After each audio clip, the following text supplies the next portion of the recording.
Empire of Steel. This video is purely for entertainment and does not infringe on copyrights or laws. The rights to the novel and image belong to the original author. We do not claim ownership. Don't like waiting and want to listen to this fanfic in full now? Subscribe to our Patreon, where you'll find the best fanfics. Chapter 501, Rock Candy. All come and taste. All come and taste. White granulated sugar appeared in Daewoo for the first time. This kind of fresh thing naturally attracted many people, including Lu Tong, who also came to see what happened. After all, the process of producing white granulated sugar also needed its sulfites. As soon as Xiao Ming's voice fell, the workshop supervisors in the workshop area were not polite. They picked up the rock candy one by one and ate it. It's so delicious, it's so sweet, and magic goes on and on. In modern times, this rock candy can be said to be the most inconspicuous among many sugars, but it immediately became a high-end commodity here, and the rich sweetness of white sugar has completely conquered everyone who tasted it. After eating the white sugar in his mouth, Xiao Ming looked at Zhu Wuliu and asked, "How is it? Do you want the production process of white sugar and rock sugar? Think." Zhu Wuliu's excited hair stood on end. Now, the maltose sold in Dongxi is nothing in front of white sugar. No matter how stupid he is, he understands that this white sugar will make him and even Xiujia village make a lot of money. Xiao Ming said sternly, "In this case, you will stay here to study with a craftsman for a few days, but you need to find a way to build a workshop and buy sugar cane." Xiao Ming understands that it is a great honor for His Highness to hand over the craftsmanship of white sugar to Xiao Ming. Zhu Wuliu's face flushed, nodding his head. Xiao Ming still wanted to make some things clear. He said, "Besides you, this king will also hang the white sugar process in the Chamber of Commerce. You will not be the only ones who can make white sugar, so I wanted to make money. You have to show your true skills and control the quality of white sugar, understand?" These words made Zhu Wuliu feel a little pressure, but thinking of his brother, he felt an urge in his heart and nodded sharply. After instructing Zhu Wuliu, Xiao Ming asked Zhao Long and Zhao Hu to return to the palace with him carrying rock candy because Lu Tong wanted to go back to Bowen College. And Xiao Ming, he was smacking the rock candy and said, "Your Highness, this white sugar is really amazing. As long as you add this sulfite, it can become very pure." "Your lord is right. Chemistry is getting more and more interesting." "Really? So you didn't dare to be interested in chemistry before?" Xiao Ming glared at him. "Hey, Your Highness, I didn't know what chemistry was before, so I naturally didn't understand the power of chemistry, but now I understand more and more, and many students in the College of Chemistry have changed their minds. Now they are not coping with it, has turned into an interest." Lu Tong said. Xiao Ming smiled. What he was most happy to see was this kind of change. Real science is promoted by those who are passionate about science. He said, "This is a good phenomenon. The task becomes a hobby." "Yes, Your Highness." Lu Tong replied. The two chatted along the way, and soon reached the fork between Bowen College and the palace. At this time, Xiao Ming returned to the palace with rock candy. He promised to give Fei Yuer hard candy that day, and this rock candy can be said to be hard candy. Zhao Long and Zhao Hu carried the frame and followed Xiao Ming into the palace. The two of them ate while carrying the frame, and now their mouths were full of syrup. The three entered the palace and headed for the dormitory, and soon they heard Yingyi Yan'an's voice. It turned out that Fei Yuer, Xiaohun, Lulo, and Zhuan were talking and laughing in the pavilion in front of the front palace, and Xiao Ming told them about the white sugar before leaving. Fei Yuer seemed to have called them all back on purpose. "Your Highness, have you got the candy back?" Seeing Xiao Ming coming, Fei Yuer got up and asked. The three maids were also looking forward to it, especially Lulo, who was drooling in her mouth. She liked candy the most. He used to eat the most maltose every time he brought back from Chang'an. "Of course, I brought it back. Look, this is rock candy." Xiao Ming asked Zhao Long and Zhao Hu to place the bamboo basket in the middle of the pavilion. As soon as the bamboo basket was put down, Lulu's saliva almost dripped out.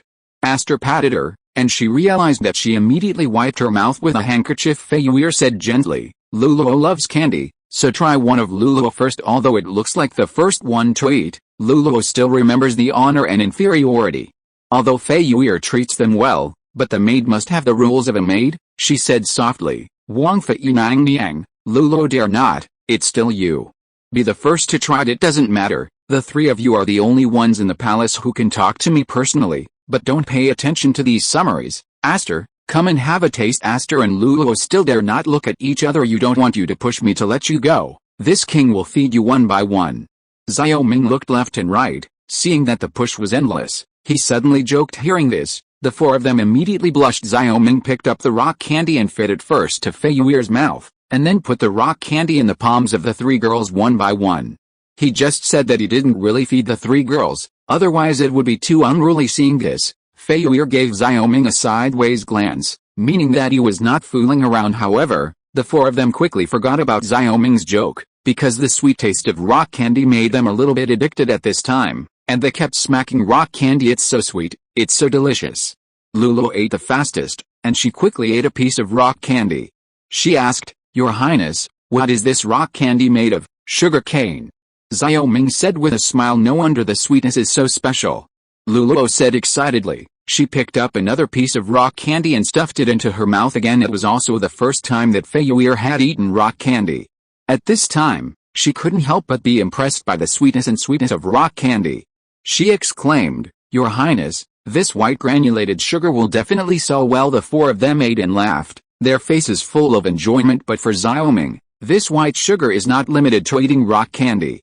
After all, white sugar is almost indispensable in modern sweets. While Fei Yuer and the four were eating rock candy, Xiaoming called the cook in the dining room again and asked him to prepare a special dish tonight, which is the modern drawing of silk. But just when he was excited about the trophy of white sugar, the Battle of Ryukyu had already caused an uproar in Japan. The defeated Sakai and Makino Chunming brought the remnants back to the Japanese country. The heavy losses shocked the Japanese and was extremely angry.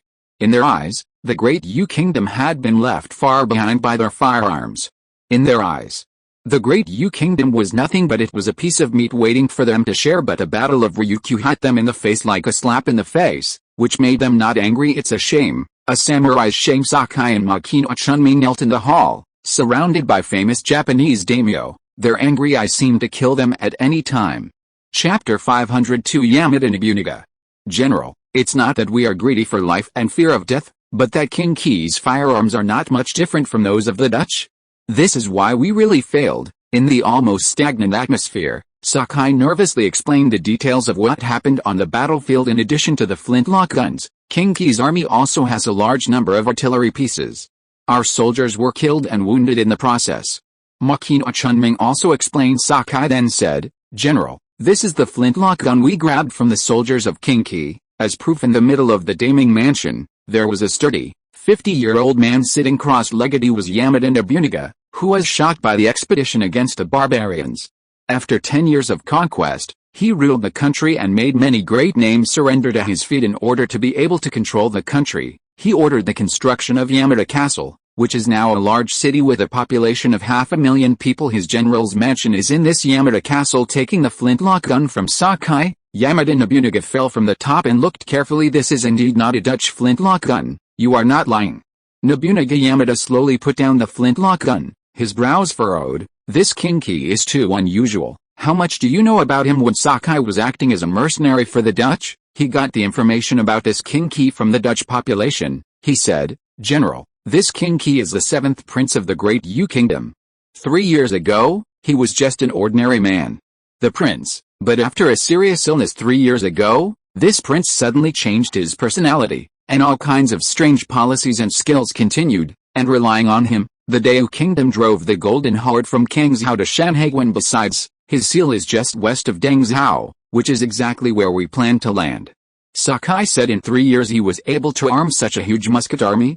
Yamada Nobunaga said in disbelief. Sakai nodded. The Emperor of the Great Yu Kingdom also questioned it, but this King Ki said that he once studied with a missionary from the West. "How is it possible? We also have missionaries in our country. Why can't they bring us such a big change?" Sakai shook his head. "We don't know that, but the Dutch and the generals thought the same. They didn't believe that King Ki was able to develop the feudal kingdom to this level in just 3 years with the help of missionaries, but the fact is in front of us, and we have to believe it." Yamada Nobunaga closed his eyes and seemed to be thinking about a very profound question.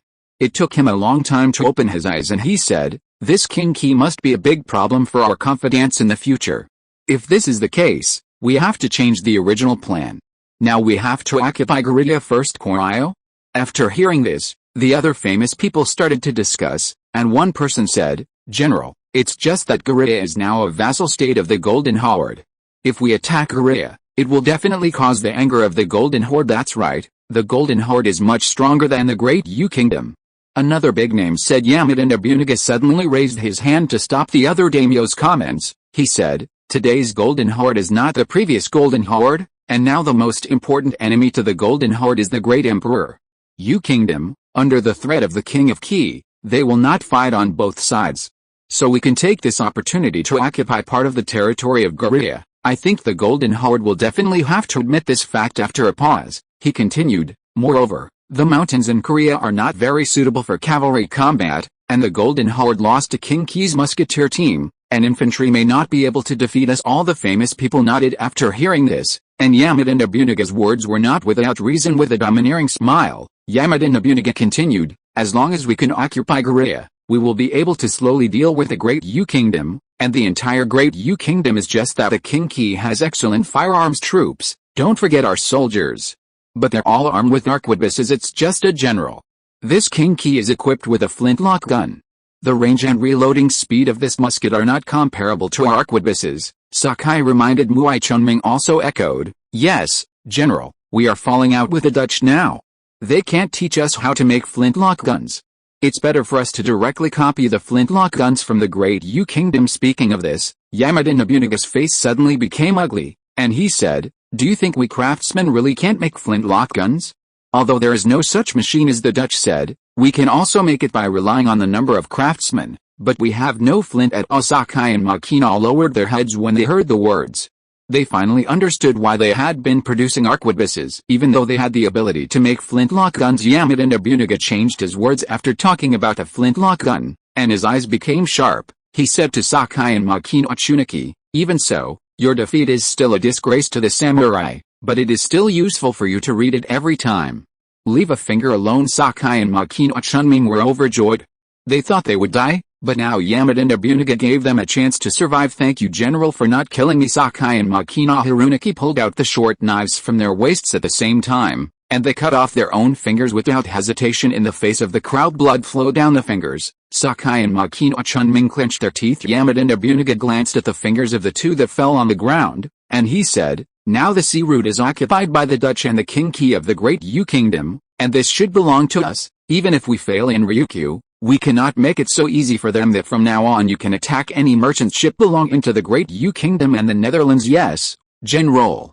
Sakai and Makina Chunming responded with a wave of his hand. Yamada Nobunaga asked Sakai and Makina Chunming to leave at this time. A big name asked inexplicably, General, why do we have to conquer the Great Yu Kingdom? Yamada Nobunaga looked at the world map hanging in the hall at this time. It was a gift from the Dutch? He pointed to the map and said, our country is surrounded by the sea on all sides, and the territory is very narrow. When I saw the map of this map, I always feel that one day our country will sink to the bottom of the sea. We are an excellent nation and should not live here. What we need is the land of the Great Yu country, and the humble people of the Great Yu country do not deserve to live in that rich land. Come on, they are only worthy of being enslaved by us. Chapter 503, The Idea of Leather Boots and Helmets. P.S. The snail has made statistics, and today's snail owes a total of 28 chapters. The snail will pay these chapters. There are only 2 chapters today. It's not that the snail is lazy, but that every author has encountered a card. When phenomenon, Snail has been adjusting his mentality for the past 2 days to calm down his impatience during this period of time. Please forgive me. The stagnant air suddenly flowed out, and a burst of laughter suddenly sounded in the hall. The daimyo exchanged glances, and they agreed with Yamada Nobunaga's words. Judging from the map, their land was too small, which could not satisfy their desire for land. The fighting and killing in the country in recent years is nothing more than to cultivate the land.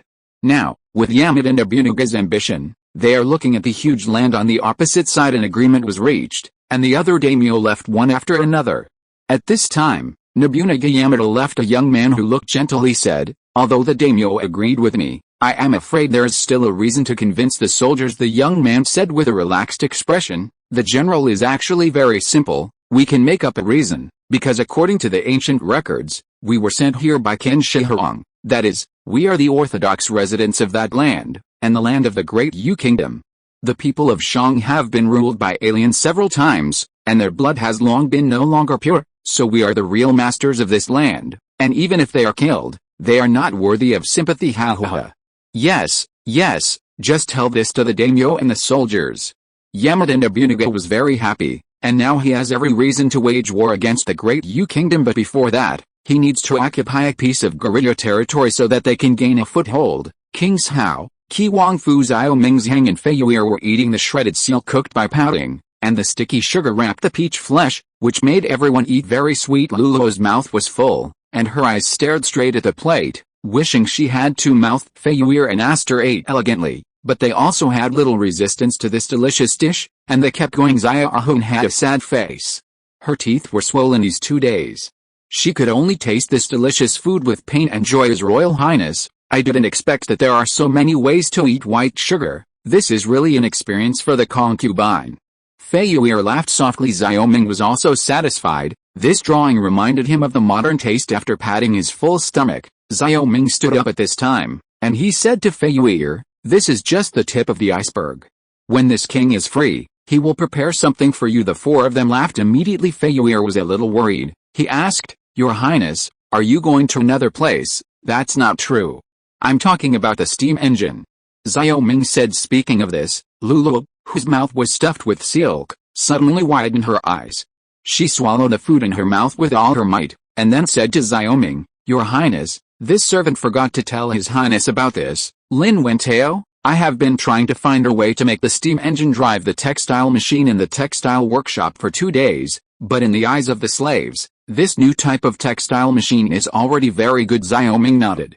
From the steam engine to the practical application of the factory also requires a process, and now Lin Wentao is implementing this process. He said to Luluo, "You can cooperate with Lin Wentao.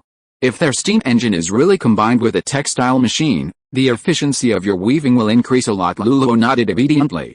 Although she didn't understand these things, from the previous textile machine to the current one, the output of their weaving workshop has increased several times. If the efficiency of the textile mills continues to improve as Xiao Ming said, then the fabrics they produce may be able to meet the needs of the people of Kingshao City. Aster looked at Luluo with some envy and said, "Luluo can make a lot of money for His Highness now, but slaves sing and dance all day long, and can't make a few silvers at all." Speaking of this, Aster pouted. Xiao Ahu and said, "You are all good, my mother and I have nothing to do all day. It's very boring." Aster said, "The lady has a noble status, how can you be as busy in the market as we are?" As long as the lady can keep drawing new underwear. After thinking about it for a while, Fei Yuer, Luluo, and Xian were all familiar with each other, and also knew that they were the people around Zhen Fei, and her temperament was gentle, and she was also very good to the servants. The four of them play together when they are free on weekdays. Fei Yuer smiled softly. She looked at Xiao Ming and said, "Your Highness, you see that Xiao Ahun is angry for me. Why don't your Highness let the concubine share some things for His Highness?" Xiao Ming shook his head, saying that these three women are in one play. He has seen it, but he really has something for them and these women to complete for himself, and that is the issue of the uniforms of the Kingshao army. Since he came up with the Kingshao army's German-like uniform, the more he looked at the Kingshao army shoes, the more unpleasant he looked, because just one shoe would greatly reduce the image of the army. As the saying goes, military uniforms are also combat effectiveness. He felt that he could not continue like this. This time, he not only had to buy leather boots for the army, but also steel helmets for the Kingshao army. He comes from modern times, and naturally understands that helmets are very helpful to reduce the casualties of soldiers. In the current era, very few countries' armies will be equipped with steel helmets, and even Europeans are only wearing ordinary cloth hats. Once the Kingshao army is equipped with a steel helmet, it will definitely reduce the mortality rate in the musket fire.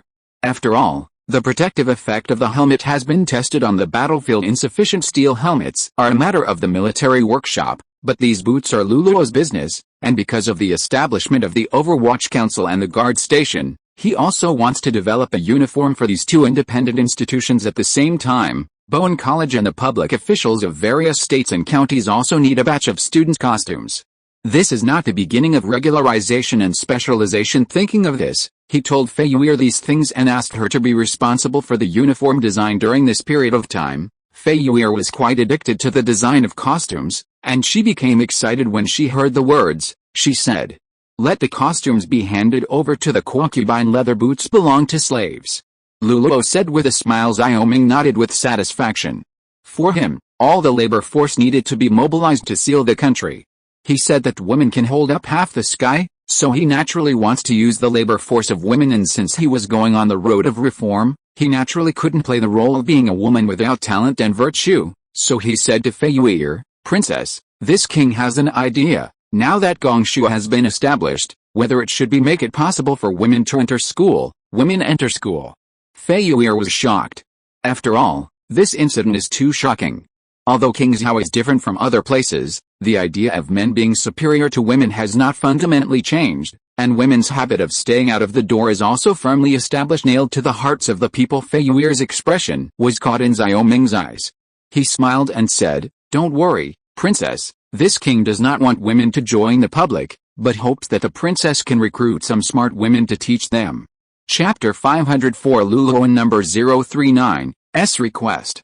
Concubine, Fei Yu said in surprise. Exactly. Xiao Ming nodded lightly. In modern remote areas, there are still strong remnants of feudalism. Today's Qingzhou is only slightly open to the wisdom of the people, and it is still far from enlightenment, so he wanted to enroll some smart women in Fei Yu'er's name, and set up a girls' school in private, so that he could attract some people to send their daughters to the school, and also relieve Fei Yu'er from the boring daily life. After all, he came from modern times and understood the fact that if this person is idle, he will be busy and think a lot. Although Fei Yu'er has an elegant temperament, it will inevitably be inevitable in the long run, and in this way, she can also hand over her knowledge to the girls in the school, and he spends a lot of time with Fei Yu'er every night, using the technology spar to teach Fei Yu's knowledge, which means that he is indirectly teaching these women. After discussing this idea with Fei Yu'er in detail, Fei Yu'er gradually revealed her a hint of enlightenment. She read books since she was a child, but she was enlightened, so she said, "Your Highness has a good idea. In this case, the concubine will give it a try, then this king will let the newspaper publish this news. How about the initial limit of 200 students in the school?" Xiao Ming asked. "Well, no more, no less, just 200 people, but this school has to have a name. Since your Highness intends to let women go into office, why don't this school be called the Women's School?" After saying this, Fei Yu'er pursed her lips and smiled. Stand up. At this moment, Zhuan agreed, "The name of Empress is a good one. As the saying goes, women don't allow men woo. It's good." Luluo put the last piece of wire on the plate into her mouth. Xiaohun had a proud look on her face. She said to Fei Yu'er, "The Empress was a well-known talented girl when she was in Chang'an." This is not trivial. The words of the three girls made Fei Yu'er a little embarrassed. If she was in Chang'an, she would not dare to stand out like this, but the different atmosphere of Qingzhou made her feel a lot more courageous. Moreover, talented people are also extremely proud in their hearts. She saw that Luluo and Aster could stand alone for Xiao Ming. How could she, the princess, lose to them? Fei Yu'er agreed to this matter, and Xiao Ming was naturally happy. Now that the fiefdom government affairs and the army are on the right track, this popularization of education is the next important strategy, because in this way, he can make full use of the advantages of the technology spar. After the school was settled, the two discussed some details of the operation. After the discussion, the two planned to set the school in the Bowen Academy because Bowen College was built to be much larger than the actual needs. There are still many vacant classrooms in the college, especially in the second half of Bowen College. Therefore, adhering to the spirit of diligence and thrift, Xiao Ming plans to divide the backyard with a wall and assign it to the girls' school. Now that there is a place to study, Fei Yu'er and the three girls will go back to paint the uniforms of the Overwatch Council and the guardhouse, but at this time, Luluo is left alone. This girl still has a very important task. His Royal Highness, did the slave do something wrong again? Luluo was a little scared with her eyes wide open. During this time, when Xiao Ming summoned it alone, he would criticize her for the textile workshop. During this time, Xiao Ming admitted that he was also a little impatient. Now that Diu is worried about domestic and foreign aggression, the complexity of things makes him a little annoyed. Yes, after returning from Ryukyu, he gradually adjusted his mentality. He said, "Mummy, you forgot the leather boots this king told you about. Do you know how to boil cowhide?" Luluo suddenly realized, and bowed her head in embarrassment and said, "I don't know." Xiao Ming shook his head. Originally, his resentment towards leather boots was not so deep, but since he saw the standard uniforms of the Dutch army similar to tuxedos and shiny black leather shoes, he suddenly became restless. At this time, he suddenly understood a problem. Perhaps he was approaching Europe in terms of military weapons, but he still had a big gap in terms of daily necessities. So, when he came back, he was going to make leather shoes to make up for the current image of the army. Moreover, the manufacture of leather shoes is also very simple. As long as the cowhide is boiled, the remaining problem is cutting, which is not a problem for the female workers in the textile workshop, so he focused on the part of boiling soft cowhide. After scraping the meat and hair, the most important part is to add concentrated sulfuric acid, water, and sugar, which belongs to the potion in cowhide craftsmanship. Luluo didn't understand the method of boiling cowhide. Of course, the part he didn't understand was something like concentrated sulfuric acid, but he didn't need Luluo to understand it. He could just ask Lu Tong to send someone to teach him. His Royal Highness, if this is the case, will the slaves build another workshop to produce leather boots? Luluo said with a slight frown. Now that there is a quilt workshop outside the textile workshop, in her opinion, these leather boots are a kind of craft and cannot be mixed together well. If there is really no room for manpower, let's build another leather boots workshop. Xiao Ming said, with a refinement of the classification of industrialization, the division of this workshop is inevitable. Luluo nodded slightly when she heard the word. Xiao Ming still wanted to explain some details, but suddenly found that Luluo was thinner than before. He suddenly swallowed the words. He said, during this period of time, I asked you to do this and that for the king. It really made you and Zuan work hard already. Luluo was stunned for a moment. Xiao Ming's tone had a hint of tenderness at this time. Her face was a little hot, but her heart was warm. Your Highness's words are too outrageous, and Sister Xian and I are His Highness's slaves, and we do it. Everything is as it should be. Xiao Ming laughed lightly, and had to say that Luluo and Zuan were both very sensible, and it was no wonder the concubine Zhen gave them to herself. He said, although I said so, this king still feels that I should reward you. If you have any wishes, you may as well tell this king. Luluo's expression suddenly became gloomy, but she struggled for a while and said, Your Highness, this servant has no wishes. As long as she can stay by His Highness's side, it is enough. Xiao Ming noticed a struggle in Luluo's eyes. He said, You are lying. Tell the truth to this king. Are you trying to talk about your brother, His Royal Highness? Luluo's face turned pale. She would never have thought about it when she didn't have this brother before. But now that she knew that she still had relatives alive, she always had some thoughts in her heart. Biting her lip, Luluo knelt down in front of Xiao Ming and said, Your Highness, Luluo often visits my brother during this time. Luluo always feels that what my brother is telling the truth is not a meticulous work of the Japanese country, and my brother said that he is willing to use any way to prove his innocence. Xiao Ming's brows furrowed slightly. It's been a while since Meng Yalian was locked in the prison by him. During this time, the secret guards have been observing him and asked him several times. Generally speaking, Meng Yalian has no problem, and from Claire's mouth, he also confirmed the attack plan of the Japanese country. So he said, in this case, this king will meet your brother. Chapter 505 Privateer Plan. Thank you, Your Highness. With a strong smile on her face, Luluo bowed to Xiao Ming, revealing 2 rows of small white broken teeth. Nodding lightly, Xiao Ming signaled that Luluo could go to Feiyuer, while he took Zhao Long and Zhao Hu to King Zhao prison through the dark and damp passage. Xiao Ming met Meng Yalian in the deepest part of the prison. Although Meng Yalian was locked in the dungeon during this time, his food and clothing expenses were different from other prisoners, and he was not wronged at all. After all, even the head of the prison knew that he was Luluo's brother, and Luluo was King Qi's maid. Meng Yalian had already met Xiao Ming when he was in Dengzhao, and when he heard footsteps watching Xiao Ming walking towards him, he immediately got off the bed. Sinner, Meng Yalian has seen His Highness. Meng Yalian said nervously. Xiao Ming looked at Meng Yalian. He was wearing new clothes, and the bedding was also new. This cell also lived in a single room. Table Mountain still had unfinished leftovers, a bowl of rice, a dish of pickles and a dish. Haricovert, you have a good time in prison. Xiao Ming smiled. Meng Yalian sneered and said, Thanks to His Highness for the kindness, otherwise, how could the grassroots people get such great grace? The thing you should thank most is your sister. She entrusted someone to send you all these things. Xiao Ming snorted coldly, but your heart is cruel enough, and you never cared about her life or death. Meng Yalian's face darkened, and his expression was a little sad. He said to Xiao Ming, Your Highness, Kaoman knows I'm sorry for her. If it wasn't for her impulsiveness, she wouldn't have sold herself. Kaoman has been remorseful all these years. You still have some conscience. Xiao Ming snorted coldly. It's not accidental that this king came to see you, but Luluo has done a lot for the king during this period of time. This king is distressed for her and wants to give her to her. She is a reward. Never thought that she still cares about your brother, this stupid girl. Meng Yalian became more and more sad when he heard the words, and his voice was also choked.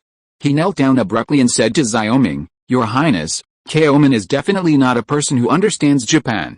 I beg your highness to let Keoman out. For myself, I just want to use the rest of my life to make up for Lulo. After pondering for a while, Xiao Ming said, this king has confirmed the news you brought. The Japanese country does have plans to attack the Great Yu Kingdom, but you have been among the Japanese pirates for so long, and you have injured many fishermen in Dengzhou. It's hard to convince people of bad things. Meng Yalian lowered his head. His Royal Highness, Keoman had no choice but to do it at first. This is what the Japanese pirates forced Keoman to do. If Keoman didn't do the same, he wouldn't be able to infiltrate the Japanese pirates and find the enemy, but Keoman leaves room for every attack. Shaking his head, Xiao Ming said, this king now believes that you are innocent, but if it's true, I don't want to shame a person of merit, plus Luo's request, so you are free now. Can you go? Meng Yalian couldn't believe his ears. Yes, after you get out of the prison, find a way to make a living and live a steady life. Xiao Ming said lightly. Meng Yalian was stunned. The sudden change made him unable to react for a while, but when he came back to his senses, he suddenly said, Your Highness. It's just that the grass people are accustomed to living on the sea, and they don't want to carry the accusation of passing the Japanese. I beg His Highness to give Keoman a chance to prove himself, just like when you proved that you really wanted to be a Japanese pirate. Xiao Ming asked teasingly. This Meng Yalian really made him very tangled. Meng Yalian's face flushed red. He opened his mouth and suddenly heaved a deep sigh. A slip of a step becomes an eternal hatred. The grass people really deserve it. But just when Meng Yalian was secretly remorseful, Xiao Ming suddenly changed the conversation. Meng Yalian raised his head suddenly. He seemed to see a glimmer of hope. I hope His Highness will make it clear. Xiao Ming thought for a while and said, if you really want to prove yourself, there is a way. Now this king has controlled the coastal route and defeated the Japanese pirates in Ryukyu. In the future, the Japanese pirates will definitely take revenge on this king at sea. After all, there are a large number of Japanese pirates, and they have been in the sea for many years, so they will not be so willing to lose to this king. And in this king's view, the way to deal with pirates is pirates. If you want to prove yourself, you might as well destroy the pirates who are rampant at sea for the king. Destroy the Japanese pirates at sea? Meng Yalian's forehead was dripping with sweat, and he said, Your Highness, the number of Japanese pirates is 80,000 people. These people are scattered at sea and sometimes gather, and sometimes they are scattered and difficult to deal with. How to eliminate these 80,000 Japanese pirates? It is because you think it is difficult that you can prove your worth, but the word pirate seems to be a bit inappropriate. What this king asked you to do is actually a privateer ship. You have been running around the sea with the Japanese pirates for so many years, have you heard? Did you say privateers? Xiao Ming asked. Meng Yalian understood. He said, Keoman understands. Keoman has indeed heard of privateers. In fact, they are just a group of pirates, but they are people who rob the enemy's merchant ships for the country and attack the opponent's pirates. That's right, it's such a pirate. Since you've been at sea for so many years, you won't be able to pull up a boatload of people, right? Xiao Ming asked seemingly unintentionally. His Royal Highness, the Keoman can pull a boat of people. Many of the Japanese pirates are actually fishermen along the coast, and some are businessmen. Among them, there are only more than 30,000 Japanese pirates. The Keoman has met a lot of people at sea over the years. In that case, this king will give you a boat and make you the first privateer captain of the Great Yu Kingdom. How about that? Xiao Ming said with a smile. In fact, Xiao Ming told Meng Yalian that this was not a whim, but that he had been thinking about it for a while. In the next few years, the number of his naval warships would not be able to compete with the real European powers at sea, and according to the situation that Claire said, and now European powers have been supporting privateers or piracy on the one hand, this is to supplement the insufficient strength of the navy. At the same time, when one's own merchant ships are attacked by privateers from other countries at sea, they can also be used to retaliate and plunder the other's merchant ships to recover losses, when there are no international rules. Merchant ships cannot get compensation through formal channels if they are robbed. Of course, you can also choose to refuse and live the life this king said. Xiao Ming added after hesitating for a while. Meng Yalian said, Your Highness, I am willing to be the captain of the privateer, but what if we encounter the fleet of the Great Yu Kingdom at sea? Yu Yun still hates me. Now it's very simple. The Chamber of Commerce will issue you a privateer's license. From then on, you are the secret power of this king's sea. If you're listening to this novel on a channel other than Fanfic World, it means they downloaded and uploaded it without effort. We cordially invite you to visit our channel, Mundo Fanfic Novelis. There you'll find the original version of this story and you can explore many other novels of various genres. We're waiting for you to immerse yourself in a world of incredible novels. Chapter 506 Black Belly. In the dark prison, Meng Yalian's face flickered in the flickering candlelight as if thinking of something. His eyes became firmer. Xiao Ming took a deep look at Meng Yalian. If Meng Yalian really had no access to Japan, it would be suitable for him to give this job to him. After all, the experience at sea these years is very important. If Meng Yalian really knew about Japan, it would be clean, and he wouldn't have to be merciful when he saw him in the future, and he only lost a ship, so it wouldn't hurt if you think about it clearly. After you get out of the prison, you can take this king's superstition to Deng Zhao to find Yang Chengai, the governor of Deng Zhao, and he will give you a Japanese house ship. These ships were captured during the Ryukyu War. This king will keep it for you. Xiao Ming continued. Meng Yu nodded brightly. He understood that he would not be able to get the battleship he saw last time, but Atakuya was already a top battleship in Japan, and he thought it was pretty good. After explaining this matter, Xiao Ming continued, Lulo is waiting for you outside. If you have anything to say, just say it now. After all, Xiao Ming turned and left, and the cell head behind Xiao Ming stepped forward to open the door to Meng Yalian's cell. As Xiao Ming walked out of the prison step by step, Meng Yalian covered his eyes for the first time. Often in the dark underground, the bright light made his eyes sting. Luo was waiting outside the door at this time, and she was excited when she saw Meng Yalian come out. You two brothers and sisters, talk, I won't disturb you. Xiao Ming smiled at Luo and got on his horse to leave. Meng Yalian and Luo saluted Xiao Ming at the same time.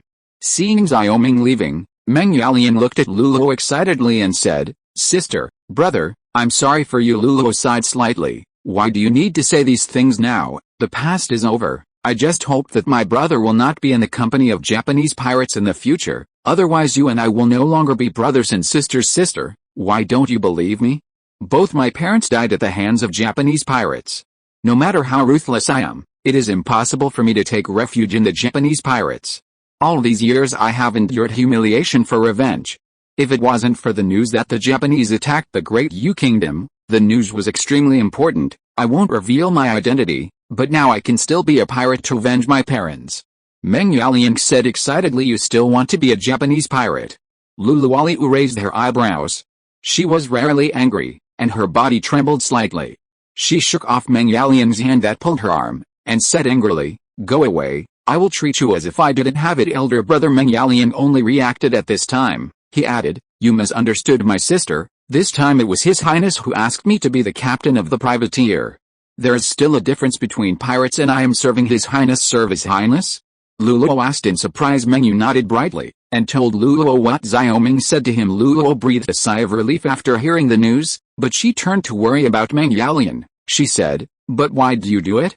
Your Highness has given you a chance to live a steady life. Why do you have to go to sea to fight for your life? If I don't find you, maybe I'll be an ordinary person in peace from now on. It's just my sister, brother. I'm sorry for you, so from now on I will use my life to protect you. Meng Yalian said, This is exactly what his firm belief is about. Reason. Without waiting for Luo to speak, Meng Yalian continued, I heard from the head of the prison in the prison that now my sister is His Highness's person, but I don't want her to be a slave all my life, so I want to serve His Highness, like Yu Yun. Being relied upon by His Royal Highness, this way, my sister may become a side princess in the future. Luo was very frightened when she heard the words. She said, Brother, don't talk nonsense. How can my sister become a side prince's mansion only as a slave? Everyone in this palace mansion said that His Highness has a bright future. This side princess must be from a famous family. You don't think too much? Since you are going to serve His Royal Highness in Shanghai, it is true that it will save your life. Meng Yalian wanted to continue explaining, but when he saw Luo's appearance, he decided not to talk about it, but he stubbornly believed that as long as he could be like Yu Yun, it would be possible in the future. The two talked for a while in front of the prison, when Xiaolong suddenly returned and handed a letter to Meng Yalian. His Royal Highness said, The letter is in your hands, whether to go or not is still your choice. Xiaolong said before he mounted his horse and left holding the letter tightly. Meng Yalian said to Luo, Sister, I will definitely pay back what I owe you. After saying this, Meng Yalian gritted his teeth and turned away without looking back. leaving only Luluo's complicated eyes seeing her brother disappear into the crowd. Luluo's eyes were reddish. She sighed and walked towards the palace, not because she didn't stop it, but because he couldn't stop it at all. She understands her brother's character. There is no room for turning back what he decides. It is because of this that he left him to go to sea in those days. Now that he was back at sea again, she didn't know what it would bring him. She returned to the palace in a trance, and when she entered the door, she saw Xiao Ming waiting for her inside the door. Seeing this, she wiped her tears and walked in. Your brother is gone? Xiao Ming asked. Lulu nodded. You didn't blame the king, did you? The slaves don't dare. Lulu knows her brother. Even if His Highness does not give him this opportunity, he will still return to the sea. Rather than fighting for revenge at sea, it is better to fight for His Highness. A touch of perseverance. The most gentle person is also the most rigid. Luluo has always been timid and weak, but at this moment, she also shows a strong inner side. Nodding slightly, Xiao Ming said, you just understand. After saying this briefly, Xiao Ming asked Luluo to go back to rest for Meng Yalian. It was just the right person at the right time. He doesn't know if he has any real skills, but privateers must be put on the agenda now. Meng Yalian's greater significance is that this is the beginning of the privateer plan of the Great Yu Kingdom. As a supplement to the Navy, privateers not only can prevent pirates and, more importantly, prepare seamen for the future Navy. Of course, many privateers in history lost their way in the frenzied looting and turned into real pirates, but Xiao Ming wasn't worried about this. He allowed legal privateers, and if these privateers turned into pirates, they would be the targets of Yu Yun's strangulation. Because of this, he was not at all worried that Meng Yalian would betray him one day, and with Yu Yun's prejudice against him, he would definitely pursue him to the ends of the earth. As a result, they can restrain each other. After all, Meng Yalian's privateer has become a powerful armed force. With a Galen battleship, it is another standard navy. Chapter 507. P.S. The fourth shift will be delivered, and I recommend a copy of The Strongest Instructor of the Great Song Dynasty. Transcend into Lin Chong, save his wife, fight against Gao Chu, collect heroes, and be happy in the world. Shanhaiguan. When Xiao Ming arranged the privateer plan, his order to attack the barbarians had already arrived here. When Lei Ming saw the military order from King Zhao, he suddenly burst into laughter. A group of generals of Guanning's iron cavalry surrounded him with puzzled expressions, and a captain asked, what is it that makes Governor Ru so happy? Lei Ming carefully put away the military order bearing the seal of King Qi, and said, the governor said, His Highness, let us go out and kill the spirit of the barbarians. It's finally going to be a war. Our hands are itching. That's right. Now the barbarians are dishonest again. It's time to give them some color, treat them hard, and let them understand how powerful our Guanning iron cavalry is. The voices of the generals were louder than each other. Lei Ming stretched out his hand to signal the generals to calm down. He said, it has been 5 days since this order was issued, but according to what the governor said, this time we only need to stop in moderation, and we can't fight the barbarians to the death. You can retreat if you take advantage. The excited generals just now slumped, and one general said, it turns out that we didn't continue to fight north. You think too much? If you continue to fight north, the King Zhao army will not be stationed in Shanhaiguan. Long ago who said that only the King Zhao army can fight with us? Is our Yao Zhao army trained in vain? Training is training, but our Yao Zhao army has only 3,000 muskets in total, which is not enough. The generals talked again, and finally everyone looked at Lei Ming. Captain, the equipment of our Yao Zhao army is really bad. Can we ask the chief to tell us? Otherwise how can we fight the barbarians? Lei Ming was a little embarrassed. He has asked King Zhao this question more than once, but they have only received 3,000 muskets during this time. But now the Yao Zhao army has only trained 20,000 muskets after careful selection. People, this does not include Guanning's iron cavalry that has been expanded to 2 people. I can't say the same. Didn't King Zhao just send us 10,000 war horses a few days ago? These war horses are all from the fiefs of King Zhao. It can be seen that His Highness still treats our Yao Zhao army preferentially. Lei Ming explained that he was most afraid. The main thing is that the generals have to equip him with it. Hearing the words, the general immediately felt that it made sense. The 20,000 horses were only given half to the Yao Zhao army. Because of this, Guanning's iron cavalry was expanded to 20,000 people. After clearing his throat, Lei Ming's expression became serious, and he said, now we have to immediately carry out the order from King Zhao. Now you immediately gather troops to set up an ambush outside the city. Once the barbarian scouts come to investigate, they will kill them immediately. Yes. The generals responded in unison. After the order was issued, all the generals left one after another. After a while, a rumbling bell suddenly sounded in Shanhaiguan, and the cavalry in the barracks quickly assembled and they set off outside the customs to carry out a plan of attack on the barbarian scouts. This time, Lei Ming did not lead the troops. At this time, he stood on the city wall of Shanhaiguan and watched the 5,000 cavalry disappear into the vast grasslands behind him. The city wall that was once destroyed in the war has been repaired, and it is larger and thicker than before. Now Shanhaiguan is not only difficult to break through on the side facing the north, but also the weak south. In the granary of Shanhaiguan, 3 years of food have been stored in the granary, which makes the soldiers in Shanhaiguan no longer have to worry about starvation. At the same time, the soldiers can also receive salary every month, which makes the soldiers in the army even more enthusiastic. But this is only one of the reasons. The deeper reason is that Xiaoming promised them that they would take an inch of land just like Yao Zhao. This future land will be distributed to the soldiers, and just as Xiaoming promised, after recovering Yao Zhao, they distributed land to Yao Zhao soldiers, all of which were fertile fields near Yao Zhao. This alone makes the soldiers very grateful to King Qi, and because of this, the soldiers and generals are looking forward to fighting, because it is said that there is a very vast land outside Shanhaiguan. Even if you don't farm yourself, you can make a lot of money by selling the land to merchants. Watching the soldiers leave, thunder came down the city wall, and he had to think about building a bastion 100 miles away from Shanhaiguan. In the evening, the cavalry who had been out of the city for a day turned back. The purpose of the cavalry going out of the city this time is to kill the scouts to create conflicts, which is just a very simple task for Guanyin cavalry. After all, with Lei Ming's personality, he would send soldiers to harass the barbarian tribe even if he was okay. This area is very familiar to him now, and he also drew a map for this purpose. Various terrains and locations of barbarian tribes are marked on the map. Commander, we have ambushed a team of scouts outside the city. According to your instructions, we deliberately let one person go back to report. Well done.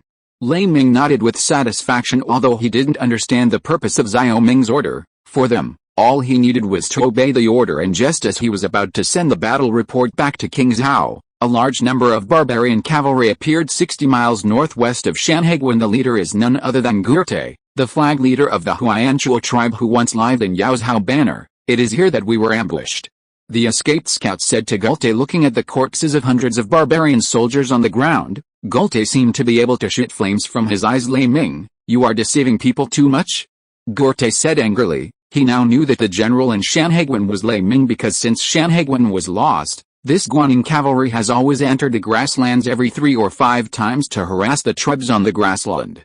During this period, they and Guanyin cavalry have won each other. It's just that this mutual victory and defeat not only did not make them feel balanced, but it became more and more worried, because in their opinion, this Guanyin iron cavalry was growing too fast. No cavalry had ever been able to fight their cavalry on the steppe banner. Do we have to continue to endure? If this continues, our tribe will have no way to live here, a captain said. Gurte looked in the direction of Shanhaiguan and said, you coward. What's so scary? Detaji said that the emperor of the Great Yu Kingdom is dying, and when he dies, the Great Yu Kingdom will definitely be in chaos, and now the Great Yu Kingdom will be in chaos. The king of Liang has secretly sent someone to see the Khan, made him a minister, and recognized the Khan as his father, just waiting for the chaos in the Great Yu Kingdom, so that they can use our cavalry to seize the throne, and we can directly take advantage of that time. If King Liang and the second prince are killed, the Dayu Kingdom will be ours. When the generals heard the words, they burst into laughter. Chapter 508. The green grass was dyed with a layer of blood, and the faint smell of blood filled the air. The smell of blood seemed to awaken a savagery and ferocity in the bones of the barbarians. They temporarily forgot the dead soldiers in front of them, and only had the fantasy of slaughtering the people of Dayu in their minds. The head of the flag, have we endured it all this time? Asked a 10,000 commander. Gurte said, of course you have to be patient. Now Shanhaiguan is in the hands of the army of the Great Yu Kingdom. Only when there is chaos in the Great Yu Kingdom can we take advantage of King Liang's borrowing of troops to destroy the Great Yu Kingdom once and for all, and then we will die. The fighters of this kingdom will pay for the lives of the Great Yu Kingdom thousands of times, and when that day comes, I will definitely eat the King Qi alive. Speaking of this, Gulte's eyes were full of tyranny. Glancing at the direction of Shanhaiguan angrily, Gulthe Horse went in the direction of the tribe. He thought that the cavalry of Shanhaiguan would attack their tribe again, but from the current situation, it seems that this army is only to kill this team of scouts. Since Bishan was defeated in the Battle of Jizhao, the Huayanchuo tribe has been reused again, and Jiwu and Date has been reused more and more. Seeing that the seed of Yuan Khan must be his because of this, he not only got rid of the crime of the Battle of Kangzhou, but Wu Shugu also dispatched 50,000 elite cavalry under his command, in order to let him guard the grassland outside Shanhaiguan and prevent King Qi's army from going deep. Grassland, a threat to the Golden Horde. The other barbarian generals looked in the direction where Golte left, sighed deeply, and asked other soldiers to bring the scout's body back, and the barbarian cavalry gradually drifted away like a torrent outside the ambush location. The Yao Zhao scouts were observing the movements of the barbarians with binoculars in the past. After fighting with the barbarian cavalry would always yell for a while before Shanhaiguan, but today these barbarian cavalry is a bit abnormal. Seeing this, the scouts turned around and headed for Shanhaiguan, and they wanted to tell Lei Ming the news. Shanhaiguan, Governor's House. Lei Ming was writing the battle report. After a while, a scout came to report and told Lei Ming about the unusual actions of the barbarians. It's strange, when did the barbarians change their temper?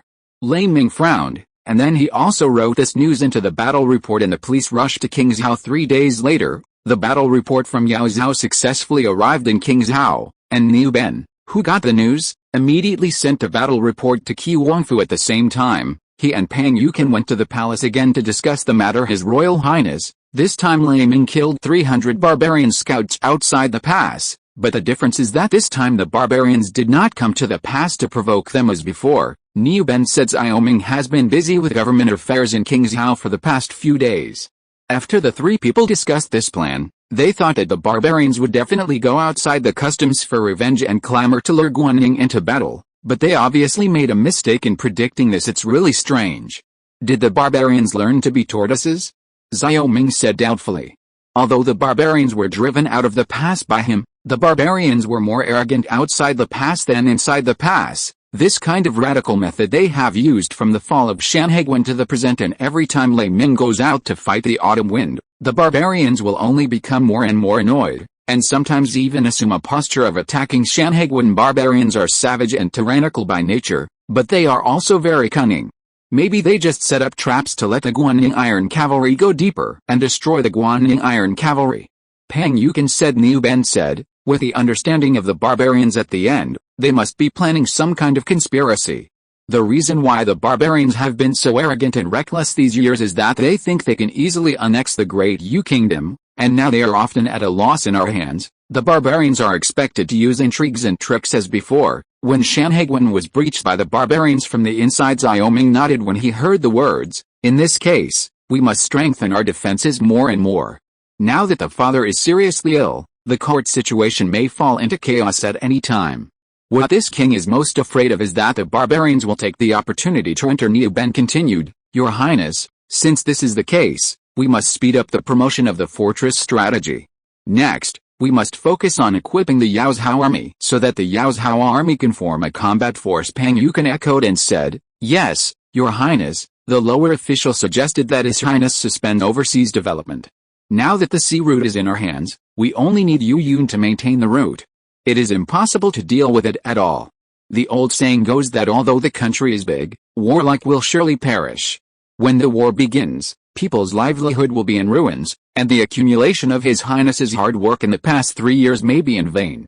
Therefore, His Highness must not be useless.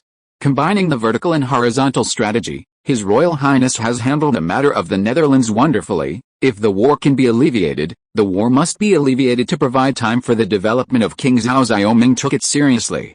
Now that he is the lord of the feudal kingdom, he naturally realizes this point more and more. He dare not say that I can beat 100 of them. This is his own death. Even in contemporary times, the United States relies on many allies, not alone. After he figured this out, Xiao Ming said, "Pang Changshi's statement is the same as Zan Xingchang's. This king has his own measure. From now on, this king should implement a combination of vertical and horizontal strategies, and now we should act according to the plan. Sending this battle report to the imperial court will give us one more day to prepare." The two looked at each other and nodded at the same time. In front of Niu Ben and Pang Yukin, Xiao Ming personally wrote a memorial. In the memorial, Xiao Ming deliberately exaggerated a battle between the barbarians and Guanning's iron cavalry outside Shanhaiguan. At the same time, he asked the Queen Zhao and the prince to take good care of Xiao Wangsun. After preparing this memorial, Xiao Ming handed it over to Pang Yukin, who sent the police to Chang'an, and the three discussed the current situation again. And then went back separately after sending Pang Yukan and Ni Ben away. Xiao Ming looked to the northwest. That was King Yong's territory. Now he was most worried about coal and iron, both of which were very abundant in King Yong's fief. If the Great Yu country really falls into civil strife, the first thing he will do is to ensure the source of these two materials, otherwise it will seriously affect the development of King Zhao. As for saltpeter, he is not too worried now. According to Claire, although they and the British the war started, but the trade did not stop, they could get high-quality saltpeter from India. As for the sulfur, I am afraid I have to sell these materials to him in exchange for other resources due to the shortage of resources in the Japanese country. He was thinking about it when his servant suddenly came to the main hall from the outside and said to him, "Your Highness, the craftsman from the equipment division has brought a bell to His Highness." Chapter 509 Pendulum Clock. P.S. Just after the new year, there are a lot of things to do. Today is a busy day, and the project is basically over. The snail will have more time below, and it will start to make up tomorrow. If the results of this book can be maintained, the snail will also consider it full-time. There will be more time to update Ba. At the end, immediately, Xiao Ming's face turned green, and he raised his foot to the servant's buttocks. "His Royal Highness, the people in the equipment department really," said Zhang. The servant looked aggrieved. Xiao Ming's strength was not small, and this kick made his butt hurt. Xiao Ming shook his head helplessly. Since Li San went to the secret guard, there are no more clever servants in the palace. He said, "Let them come," and the servants rubbed his butt and walked out. After a while, Chen Wenlong walked in, followed by two craftsmen, who were carrying a pendulum clock with a height of one person. "His Royal Highness, we have sent this pendulum clock," Chen Wenlong said with a smile. Seeing this ancient pendulum clock, Xiao Ming's mood suddenly cheered up. For him, it was not just a pendulum clock, but meant that King Zhao's industrial system was progressing again. In 1657, the Dutch physicist and astronomer C. Huygens invented the pendulum clock by using the isochronism principle of the pendulum. Although the pendulum clock was produced more than 100 years later by Europe, Xiao Ming believes that it will soon be King Zhao's pendulum industry will surpass that of Europe. After all, he has already handed over the design drawings of various pendulums to the equipment division. This pendulum clock was officially born, and the plan of the following equipment department is to break the pocket watch technology. Once the pocket watch technology is mastered, the watchmaking industry of King Zhao will completely surpass that of Europe. Now that King Zhao has a complete range of lathes and steam engines are just beginning to emerge, he believes that the miniaturization of clocks is not a big problem after all. Sometimes it's not the lack of industrial capacity, it's just the lack of an idea. Not bad. Xiao Ming showed a strong smile on his face. At this time, the pendulum clock was also called the chiming bell, and every o'clock the pendulum clock made the sound of metal beating. The pendulum clock in front of him is inlaid in a red wooden frame. In the middle of the wooden frame is a circular glass cover. The hour, minute, and second hands are rotating inside. At the bottom, a spoon-like metal is swinging back and forth. We'll go a step 11:36 minutes and 12 seconds. Xiao Ming glanced at the readings above. Now that the pendulum clock is out, he will promote the timing standard.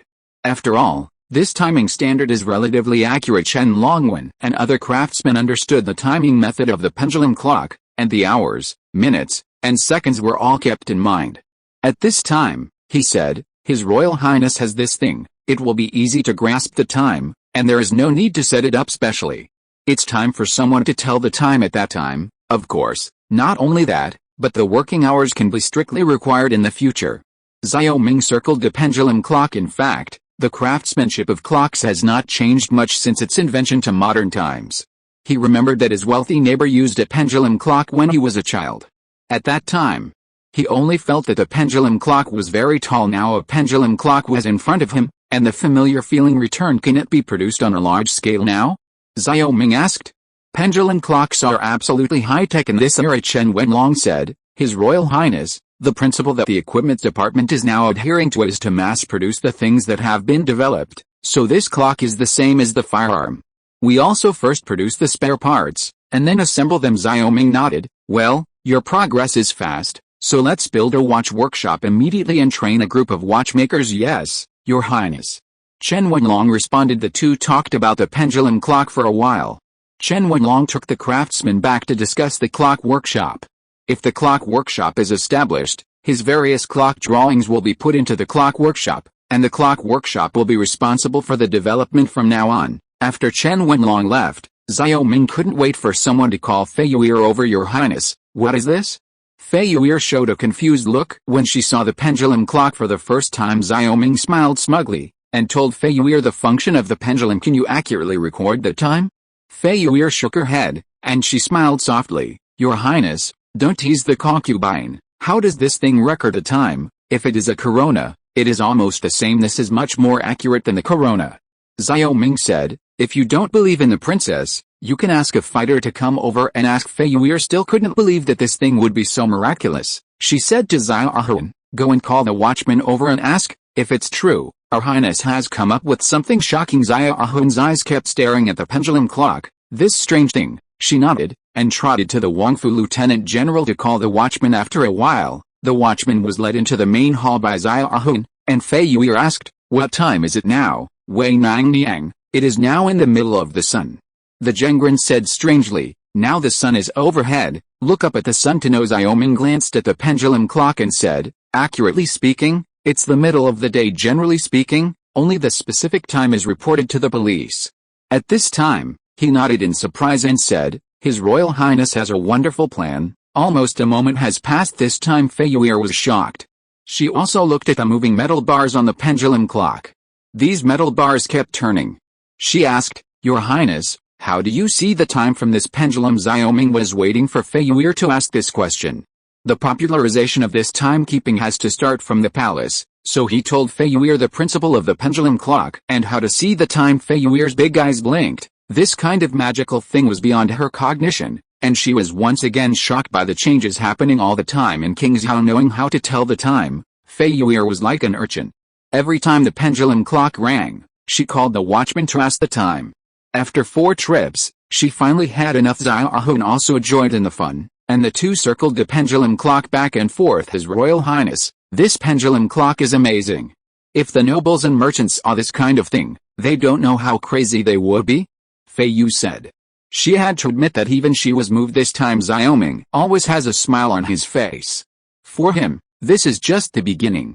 The following will be the time when all kinds of products in Kingzhou will cover the Great Yu Kingdom. After all, it is time to earn back the money invested in these days, he said. The princess said so.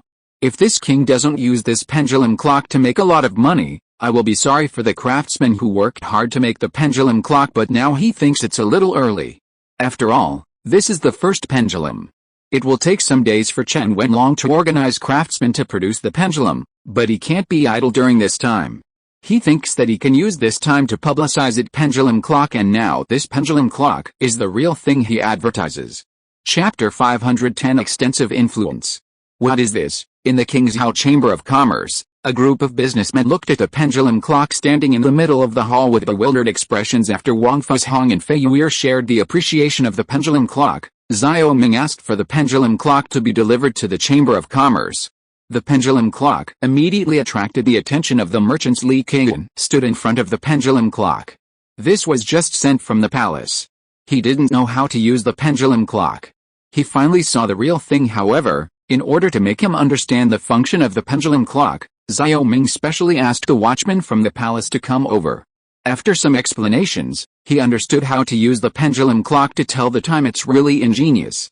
Li Keiyan praised sincerely. Many businessmen who came to the Chamber of Commerce to apply for business certificates gathered around Li Keiyan. They also learned about the use of the pendulum clock and understood that the pendulum clock was another commodity in Kingzhou, and from the complex style of this pendulum clock, the price of this pendulum clock is bound to be very expensive, and the more expensive it is, the more terrifying the profit. No, if this pendulum clock is launched, it will definitely shock the world. Vice President Li, did His Highness say how to sell this pendulum clock, and how much money is it? A businessman from Chang'an put his entire body on the pendulum clock. The function of this pendulum clock is not only magical, but also very beautiful in appearance. Not to mention the exquisite wood carving outside, even this whole piece of glass is expensive. Li Keiyan's mouth went to the back of his ear. He had to admit that the pendulum clock was the most amazing Kingzhou industrial product he had ever seen in the past 3 years. I wonder if there is anything in this country that can accurately record a time to the second. Far away. Li Keiyan drove the Chang'an merchants away like flies. Recently, There have been more and more new faces in this Chamber of Commerce. For the Chamber of Commerce, this is a sign that the business is thriving. At the same time, there are many businessmen, and the Chamber of Commerce is also difficult to manage. Businessmen with uneven character often feel that they have done some troublesome things in the Chamber of Commerce, and even some businessmen from other places are simply robbers blocking the road. When they learned that King's House commodities were extremely profitable, they were inevitably tempted to come to purchase them, but the nature of these robbers was hard to change. Some people even robbed other merchants of the purchased goods in the Chamber of Commerce, wanting to do some business without capital. This month, the soldiers guarding the Chamber of Commerce killed a few daring people, so for the sake of prudence, he didn't want any accident with this pendulum clock. After all, this pendulum clock was the only pendulum clock in King's House originally. King Key wanted to keep it for himself, but he still sent it to the Chamber of Commerce for publicity. The nearby merchants were driven away, and Lee Kayun said at this time, "To tell you the truth, this thing is called a pendulum clock. It is a product carefully manufactured by the equipment department, and its function is very simple. It is to record the time of the day." The King's House Chamber of Commerce was divided into two parts when it was constructed. One part belongs to the official area, which is similar to the front desk of a bank, and the other part is the commodity display stand, commonly known as the exhibition stand. At first, Lee Kayun felt awkward about these unfamiliar words, but after a long time, he got used to it. Now, if he changed the words, he felt it was inappropriate. The function of this booth, as the name suggests, is to display the commodities currently sold in the Chamber of Commerce, such as soap, fine wine, perfume, glass products, mirrors, salt, etc. As long as they can be found on the booth, the Chamber of Commerce can sell them. The businessmen stared at the pendulum clock with wide eyes. Some businessmen have learned from the watchman how to tell the time through the pendulum clock, while some businessmen who don't know much about the pendulum clock are eager to ask other businessmen. After hearing the view of the pendulum from other people, they looked up and looked in the direction of the pendulum clock, from which they easily learned the time: 3:15. A businessman exclaimed excitedly, "Oh, this pendulum clock is really amazing. Wouldn't it be enviable to buy one and put it at home?" "Yes, this pendulum clock can not only tell the time, but also looks very beautiful. It is very suitable to be placed at home, but unfortunately, I just don't know what the price is," said a businessman. "It looks very expensive. I estimate that a pendulum clock will cost at least 50,000 taels. It's so expensive. How many people can afford it?" Someone exclaimed, "Hey, with the ingenious workmanship of this pendulum, someone will buy 50,000 taels. Even if 1,000 people buy it in the entire Great Yu Kingdom, this is 50 million taels of silver." As soon as these words came out, the merchants took a deep breath. At this moment, they looked at the pendulum clock with a frenzy in their eyes. If they could make the pendulum clock, wouldn't it mean they would get rich overnight? "Hey, in my opinion, all the wealth in this world will fall into the hands of King Key." The merchants finally let out a sigh that was either jealous or sad. Lee Kayun was beaming, and the businessman's comments did not escape his ears. He quietly admired the pendulum clock in front of him.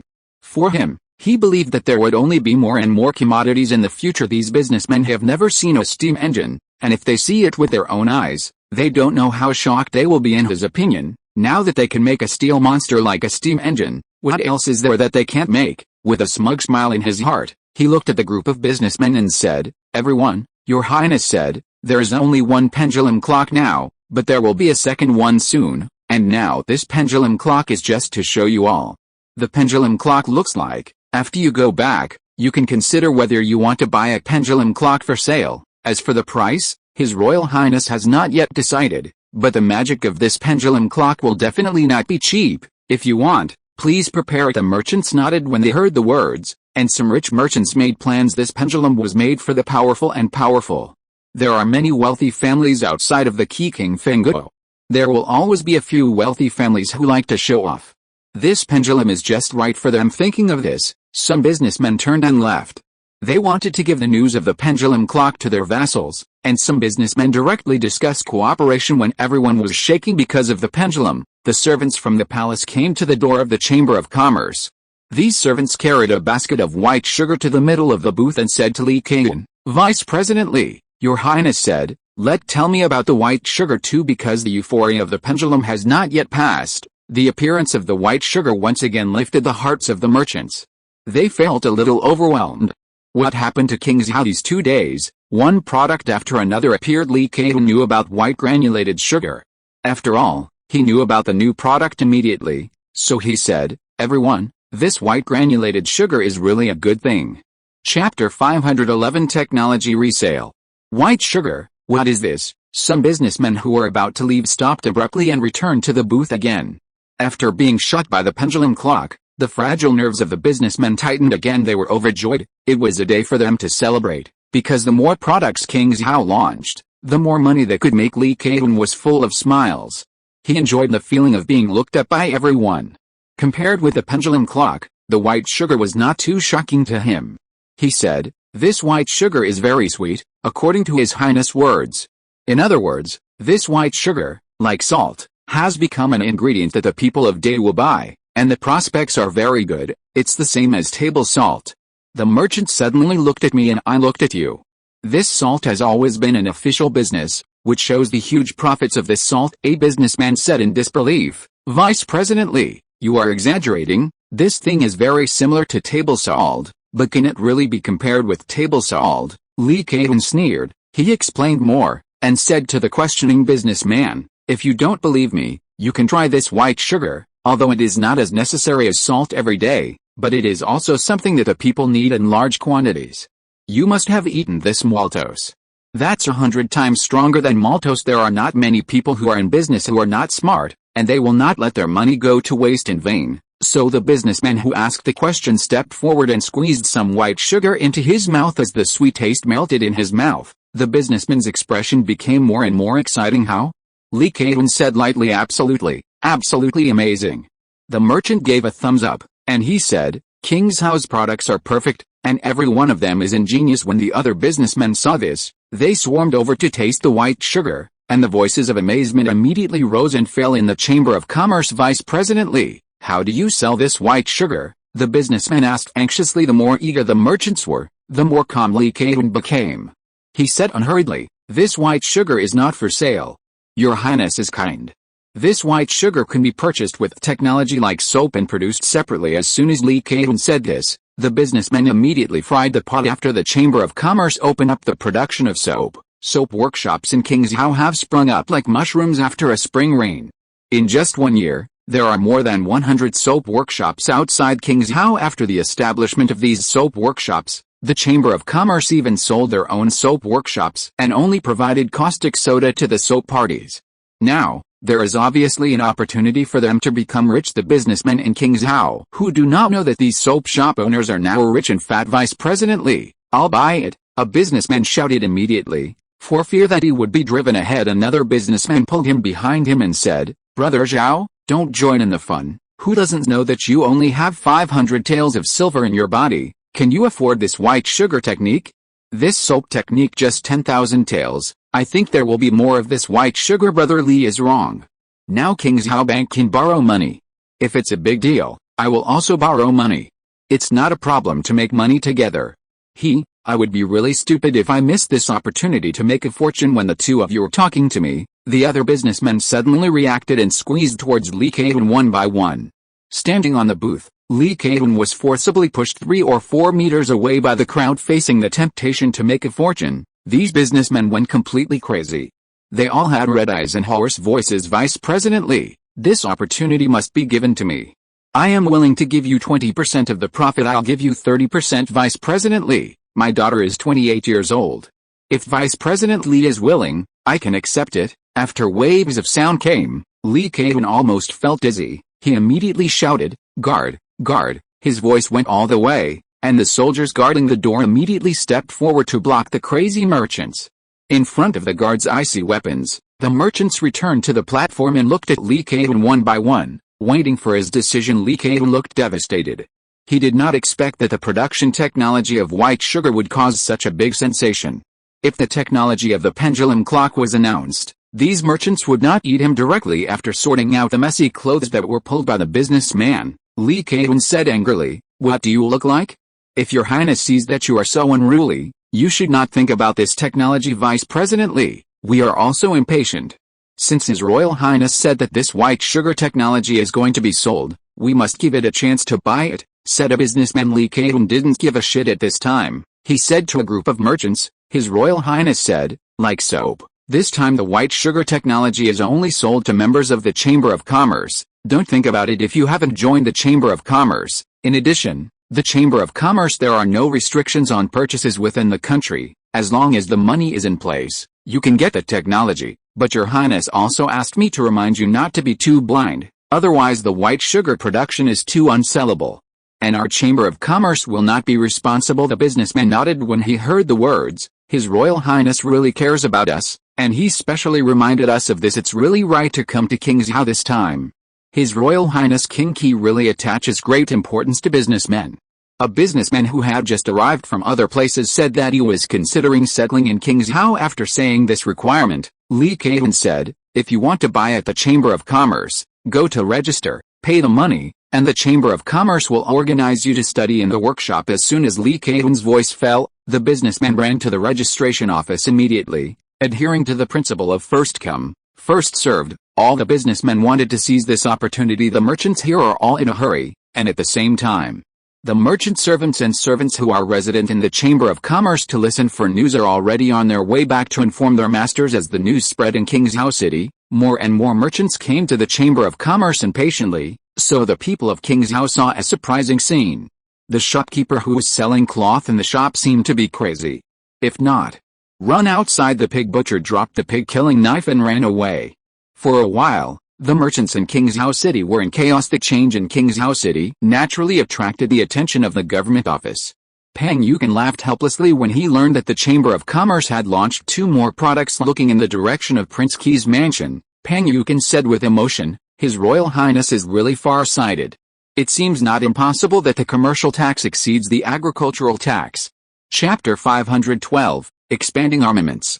P.S. There is another chapter below His Royal Highness. These few days, the lower official was almost eaten by the merchant in the main hall of Prince Qi's mansion. Li Keihun presented the account book of the Chamber of Commerce with both hands, complaining in his mouth. Xiao Ming smiled. He had also heard about these 2 things. The merchants almost broke the threshold of the Chamber of Commerce because of the white sugar, but for him, he was mentally prepared when he was about to release the white sugar technology. After all, the success of the soap shop made many businessmen very jealous. Moreover, the white sugar Chamber of Commerce has not even sold it in Dayu country this time, which means that white sugar will be a brand new commodity. Compared with the soaps that have already made a lot of money by the Chamber of Commerce, the profits of this white sugar must be higher. Because of this, businessmen are so eager to get the technology of white sugar production you won't be able to eat it. It's possible to give you tens of thousands of taels of silver notes and pick a few concubines for you. Xiao Ming smiled while taking the account book from Li Keihun. Li Keihun said with a crying face, Your Highness, don't bury the lower officials. The lower officials have always been honest. Of course, Xiao Ming was just joking. He paid Li Keihun a high salary in order to keep him clean. If he was outside the Fengguo, Li Keihun's position would probably be robbed. With a teasing smile, Xiao Ming looked at the account book, which recorded the merchants who purchased white sugar production technology in the past few days. 378 people.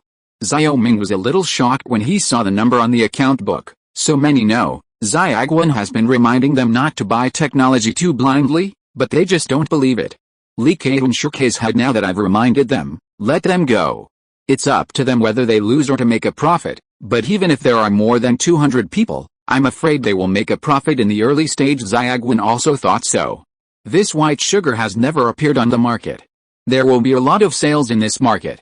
Besides, now that the sea trade routes are opened up, merchants can still sell white sugar to Korea and Japan. Li Keihun said. Xiao Ming nodded when he heard the words. This number seems to be very large, just because the white sugar workshops are concentrated in King Zhao, just like there's only one canteen in a modern town, but the whole country adds up to thousands in the same way. If these 300-odd white sugar workshops were evenly distributed throughout the Great Yu Kingdom, it would be nothing more than a drop of water into the sea. And now that he wants to open up private capital, he can't interfere too much with the behavior of these merchants. Doing business is inherently profitable. He only needs to control the general business operation of the entire closed country. And the specific details will be managed by the government. More than 3 million taels plus the sale of sulfites. This white sugar Chamber of Commerce is a net profit again. Not bad, not bad. The numbers on the account book made Xiao Ming smile happily. In fact, he was the most profitable one. He could sell both sugar cane and chemicals except for the white sugar, This pendulum has not been sold. Once it is sold, it will be a huge income. The tight finances due to the crazy expansion of the army are now finally relaxed. Lee Kayun's eyes narrowed with laughter, but he remembered something and suddenly said, His Royal Highness, there is something the official almost forgot. After these merchants bought the technology, they complained that they couldn't find enough craftsmen to be responsible for production, and the King's How market, the number of slaves on the board is also very tight, and there is simply not enough for the merchants to divide it, and the issue of the lower level officials will cause some problems for the development of the business. Well, you're right. Xiao Ming nodded, and he had to say that Li Kayun saw this question very accurately. In fact, he is also thinking about this issue. Now he obviously cannot compete with Europe for the slave trade, and it is very difficult to carry out the slave trade in Asia. After all, neither Japan nor Korea exists in a tribal form like Africa. However, he already had a specific replacement plan in his mind, so he said, You can tell the businessmen to let them recruit craftsmen from outside the Fenghuo. Recruiting craftsmen from other places? Li Kayun rolled his eyes and suddenly laughed. His Royal Highness's trick is really high, so whether these merchants buy from outside or cheat, this is all to increase the population of King's How. There was a smirk on Xiao Ming's mouth. This was exactly what he wanted to achieve. After his on-demand broadcast, these businessmen would inevitably traffic people from outside the closed country to King's How to meet the shortage of people in the industry in order to pursue profits. In his view, this situation is the same as that of European businessmen who traffic African people for profit, but his method is more civilized, which is similar to modern labor export. That's right, so you can secretly remind the businessmen after you go back. Xiao Ming said. Li Kayun nodded. Yes, Your Highness, I will prepare for this when I go back. After sending Li Kayun away, Xiao Ming asked people to prepare a horse, and he was going to go to the military workshop right now. The situation in the Great Yu Kingdom may take a turn for the worse at any time. He must prepare in advance, so he has not been idle these 2 days, but is thinking about changing the equipment for the troops of various states. After discussing with Niaben, he felt that he should focus on changing equipment for the 3 armies now, and the Yaozhou army was naturally the first. Relatively speaking, the Yaozhou army is now the largest in the Fenghuo army, with 20,000 infantry and 20,000 cavalry, totaling 40,000. The second is the current Dengzhou army. After the position of Dengzhou became more and more important, he expanded the Dengzhou army from 10,000 people to 20,000 people, and the last one was the Yunzhou army, which currently has only 10,000 people. This army was prepared for the resources of King Yuang's fief. If there was a war in the Great Yu Kingdom, he said that this army should not be used as for the army of other states. Xiao Ming only left a standing army of 1,000 people. It is not that he does not want to expand the army, but that his fief has a population of 2 million. The army of Yaozhou, King's How, Yunzhou and Dengzhou combined is enough. 90,000 people, this is already the limit that the fief can bear. This is equal to 1 person and more than 20 people as a soldier, and the proportion is extremely high. Even so, it is impossible for him to use the entire army of 90,000 people at one time. After all, the logistics of a 100,000 strong army will require 50,000 to 600,000 people to follow. If he continues to fight like this, he will be finished with the fief. So after thinking about it, Xiao Ming felt that the only way to improve the level of the army's equipment was to compare the quality to the quantity. Because of this, he decided to go to the military workshop to check the equipment, urge production, and at the same time let Chen Qi hoard the equipment. Delivered to state armies. Arriving at the military workshop, the sound of metal tapping sounded. Since the last time he went to see, Xiao Ming hadn't come to the military workshop for 2 months. Thinking of the rifle gun Song Changping had brought him, he first went to the firearms workshop. If you're listening to this novel on a channel other than Fanfic World, it means they downloaded and uploaded it without effort. We cordially invite you to visit our channel, Mundo Fanfic Novelis. There you'll find the original version of this story, and you can explore many other novels of various genres. We're waiting for you to immerse yourself in a world of incredible novels. Chapter 513 Prospects of the Rifle Gun. In the firearms workshop, Song Changping was seriously teaching a craftsman how to rifling. A loud noise came. He looked out the door, saw Xiao Ming. Song Changping was startled for a moment, turned and walked towards Xiao Ming. His Royal Highness. Song Changping bowed to Xiao Ming with a smile. Xiaoguan has been looking forward to His Highness's return all this time. Really? So you must have made progress with your rifle gun, otherwise this king will be scolded when he comes back. Xiao Ming laughed. Before leaving, He told Song Changping about the fault of the rifled rifle and asked him to improve it. I don't know how Song Changping has changed in the past 2 months. Song Changping is also a person with a naive personality. He chuckled twice and said to Xiaoming, "Your Highness is not idle, please take a look, this is the current rifle bullet." Song Changping spread out his hand. At this time, there was a cone-shaped bullet in his palm. This is the Mignet bullet of later generations. The invention of this bullet has changed the shortcomings of flintlock guns that are difficult to reload bullets. "Miguel, you made it?" Xiaoming said in surprise. Song Changping nodded. With His Highness's teachings and the drawings in the books, if the lower official can't make it again, he can go home and farm well. That's also true. It takes so long to make progress. Xiaoming said, "Now bring a rifled gun, and this king wants to try the power of the rifled gun with the carmine." Song Changping immediately asked his craftsman to fetch a rifle for Xiaoming, and Xiaoming took the rifle to the school grounds of the military workshop in Jiranzhou City. Claire gave him a rifle with a rifle, and now his rifle is much more advanced, and there's putting the rifled gun vertically on the ground. Xiaoming finished loading the gunpowder in order, and finally successfully stuffed the bullet with a slightly smaller caliber into the barrel of the gun. That's where the Mignet's advantage over the buckshot is. After reloading the ammunition, Xiaoming raised the rifled gun. Like the artillery, today's rifled gun also has a sight and a sight. Through the sight and sight, he can aim at the target ahead. His Royal Highness, our rifled guns can shoot at a distance of 500 meters, and the effective range can reach 300 meters, so your Highness can directly shoot at targets 300 meters away. Song Changping said to himself, 500 meters. This figure made Xiaoming happy. This range was already half the distance of Miguel's rifle. He was very satisfied with this data. Bang! Aiming at the target, Xiaoming pulled the trigger. After a burst of fire and white smoke, the bullet flew to the target 300 meters away, and the bullet drilled a hole in a ring. After the gunshots, the craftsman in charge of inspecting the target quickly gave a semaphore. Song Changping said at this time, "His Royal Highness, how about this rifle gun?" Interesting. Xiaoming picked up the bullet and reloaded it. He said this, but he was already very pleasantly surprised. The biggest difference between a rifle gun and a musket is accuracy compared with the deviation of musket bullets. Soldiers can use rifled guns to accurately kill the enemy after training, which is absolutely terrifying in this era. Bang! Xiaoming shot more accurately this time, and the bullet landed outside the 7th ring. "Your Highness, are you satisfied with this rifled gun?" Song Changping's face became more and more confident. Xiaoming nodded. He had to say that the rifled gun this time had reached the standard he required.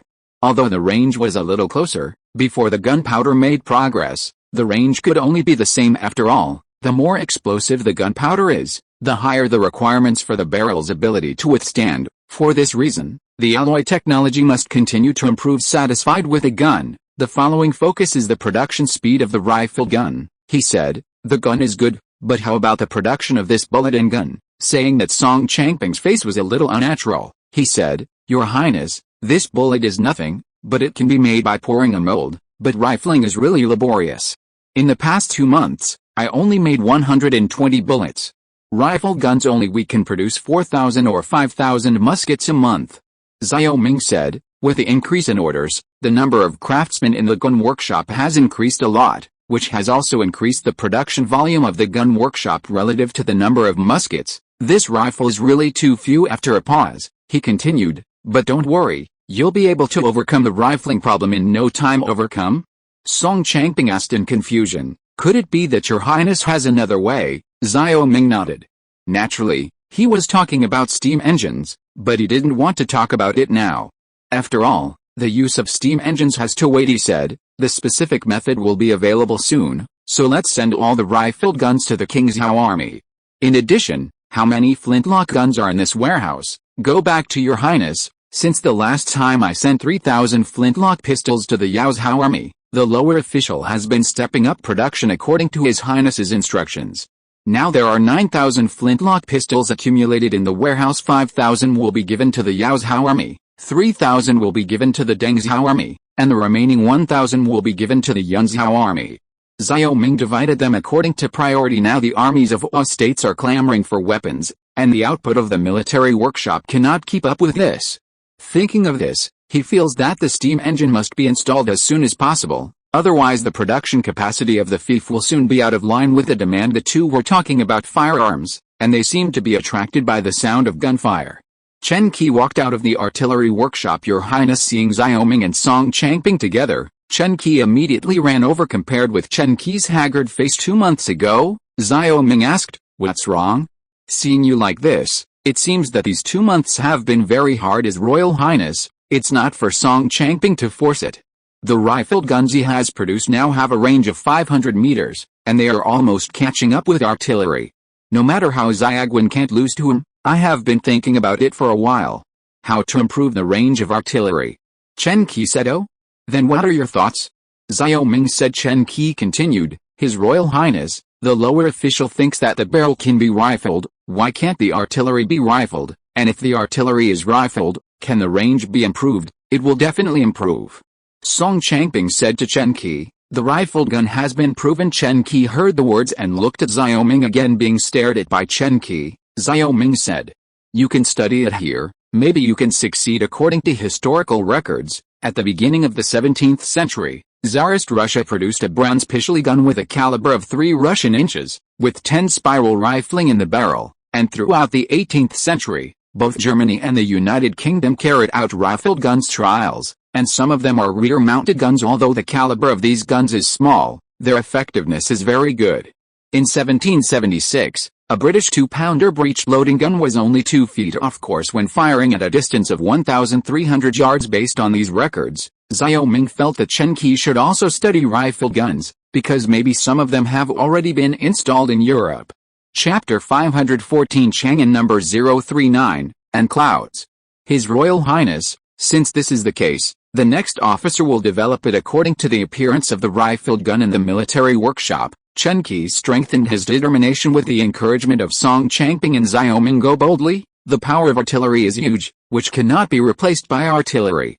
Field artillery will become more and more important on the battlefield in the future," Xiao Ming said to Chen Qi. During this time, Chen Qi suddenly felt that the status of artillery seemed to decline, which made him feel a little uncomfortable, and felt that his research was of little value. And now Xiao Ming's remarks once again ignited a surging motivation in his heart, designating the future development direction of artillery for Chen Qi. Xiao Ming asked, "Let's not talk about this for a while. How many field artillery have you produced now?" And now the army is screaming and asking this king for equipment every day, and the situation is changing now. Test. This king needs the army to practice the cooperation of field artillery and infantry from now on. Go back to your highness. Now we have produced 96 6-pound field guns, and 42 12-pound field guns. As for naval guns, we have been in production, which can meet the needs of warships that are about to be launched, and the other states. The county needs to defend the city. During this time, we provided 200 cannons for Yunzhao City, 300 cannons for Dengzhao, and Yizhao in the south also needed 180 cannons. In addition, there are export-oriented artillery. Chen Qi is familiar with it. Xiao Ming is slightly satisfied with the output of artillery. One thing he's very confident about is that his current artillery casting technology is definitely more advanced than Europe, because Europe is still using wax casting technology. This technology requires continuous production of molds, and his iron mold cannon technology omits this, allowing the artillery fire to truly achieve assembly line production. For this reason, he believed that his artillery production would not be inferior to that of European countries. 36 6-pound field guns and 12 12-pound field guns are reserved for the Qingzhou army, and the remaining field guns are sent to the Yaozhou army. Xiao Ming pondered and said the Qingzhou army can say that Xiao Ming naturally pays attention to his guards, while the Yaozhou army faces the barbarians and also needs to be taken care of. As for the Dengzhou army, the shore defense artillery was enough to resist the attack from the Japanese pirates and the direction of Goryeo, and the Yongwang facing Yunzhao basically did not have to worry after all the arms in the inventory were distributed. Xiao Ming and the two talked about production before going back. Now that the number of his troops has reached the limit, the next focus is to supplement the equipment. After all, in addition to the Qingzhou army, the troops of the other states are basically pure cold weapon troops. These cold weapon troops don't have much advantage in the event of a war. The reason why he came in person today is because of anxiety in his heart. Although the military workshop was not slack at all, the equipment was still not enough for the armies of the states, and now the situation in the Great Yu Kingdom was not very good. Perhaps the war was not far away, and just when he was worried about the future, his battle report finally arrived in Chang'an. When King Zhaoyu sent the memorial from King Zhao to the palace, it was stopped by the guards. "This is His Highness King Qi's handbook. Why do you want to stop it?"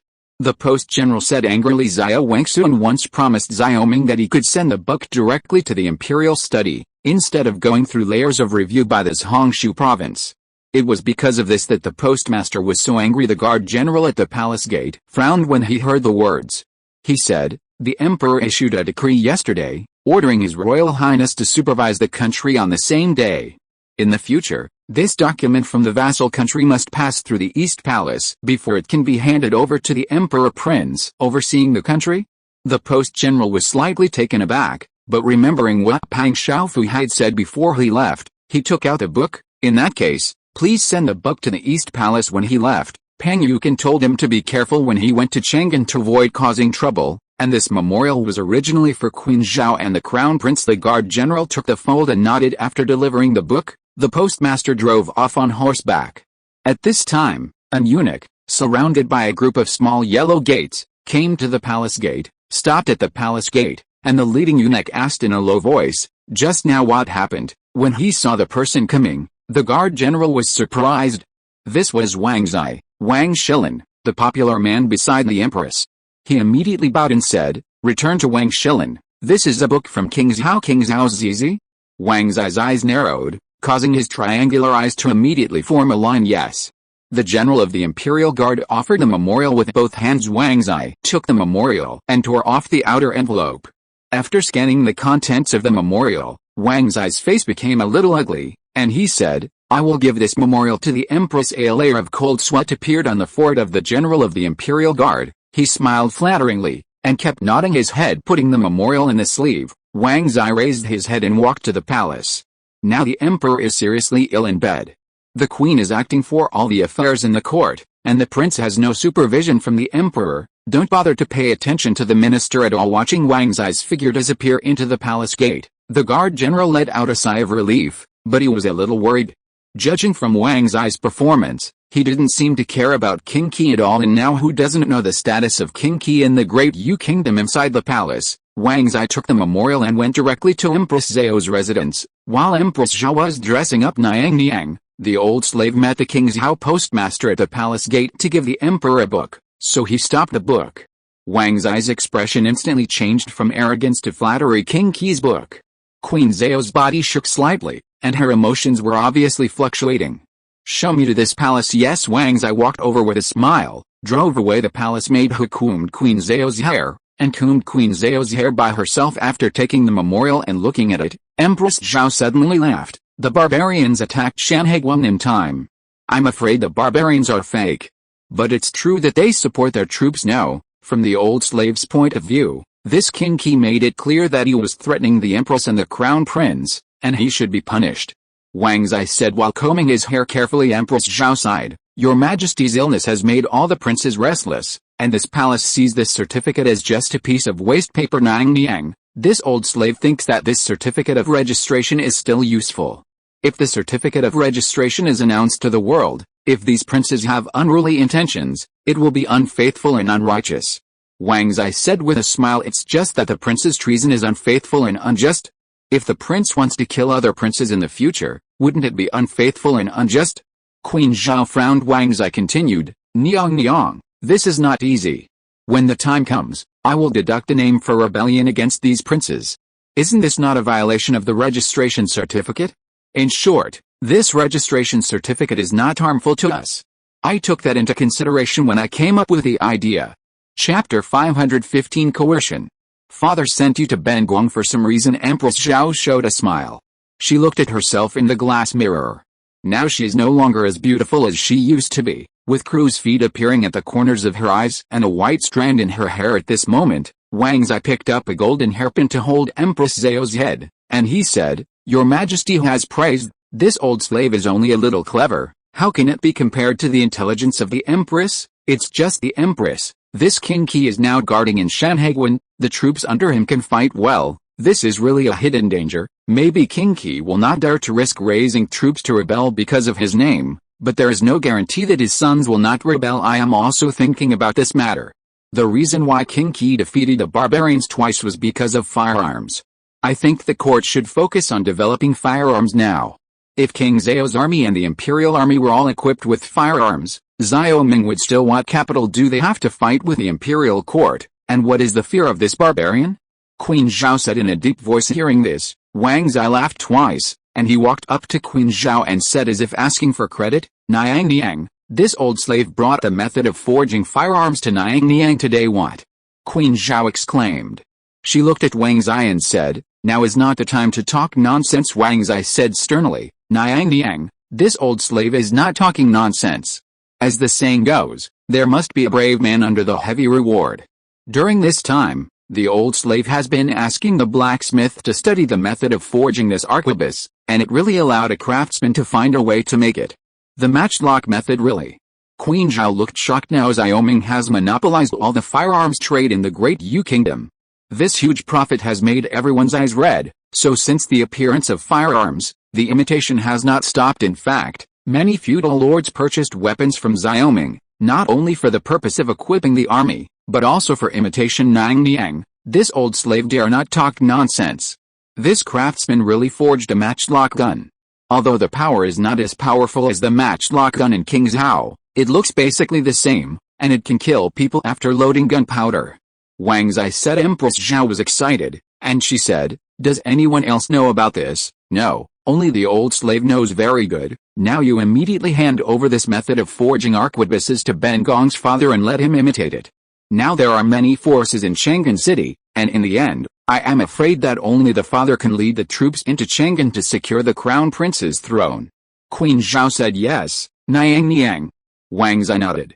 He had already seen the imitation matchlock gun with his own eyes. According to the craftsman, he used 2 pieces of rolled iron to forge the barrel iron. The coiled iron mouths are staggered to prevent the gunpowder from leaking.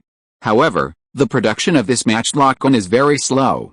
One barrel needs to be forged repeatedly, and it takes a month to manufacture a matchlock gun. It has been more than half a year since Xiao Ming sent the arquebus to Chang'an last time. Now that the imitation has been successful, Queen Zhao is very happy. Although he didn't say it, now Xiao Ming is her confidant, and if Xiao Ming does not get rid of it, the prince's throne will be unstable. There is no problem with the arquebus. If this cannon can also be imitated, we will no longer be afraid of Xiao Ming. After being excited, Empress Zhao suddenly sighed slightly. As for artillery, this Wang Zai also had a headache. This time Xiao Wangsun also sent someone to imitate the matchlock gun, but the final result ended in failure. King Zhao also asked the craftsman to imitate the artillery, but the cost of the artillery was even higher than the cost of the purchased artillery, and the imitation artillery was not as powerful as the King Zhao artillery. Therefore, all the vassal kings decided to buy King Zhao artillery after weighing it. After all, it saves money and effort. Niang Niang, this old artillery slave can't do anything, but if the firearms revenue is brought under the command, don't we have enough artillery? Wang Zai said. Empress Zhao agreed, but she said, it's just that the current leader of the firearms battalion is Luo Hong. If Luo Hong is moved, wouldn't he offend Luo Quan and Luo Xin and his son? And Luo Quan and King Qi have always been on good terms, and they will meet again. Offend King Qi? Niang Niang, as long as you get the firearms camp in our arquebuses, what's so scary about King Qi? Before the crown prince ascends the throne, he wants to get rid of King Qi's influence in Chang'an, so that there are no hidden dangers. Wang Zai, a hint of sin flashed in his eyes. Not only King Qi, the second prince, the third prince, and the fourth prince's powers have to be removed one by one. For the prince to be able to ascend the throne smoothly, Niang Niang can't have too many concerns. Empress Zhao was a little moved by Wang Zai's words, but after thinking a little, she immediately alerted, other princes are nothing, but if King Qi condones the barbarians to enter the customs, wouldn't the world want the barbarians to go? After saying this, Wang Zai smiled proudly, and he said, my lord is worrying too much. His Highness King Zhao has sent someone to bring news that he has already sent messengers to the barbarians, and the barbarian Khans promised King Zhao that as long as His Royal Highness the Crown Prince ascends the throne, when the Sui Gong is restored, they will assist His Royal Highness to seize the world barbarian. Is my father confused?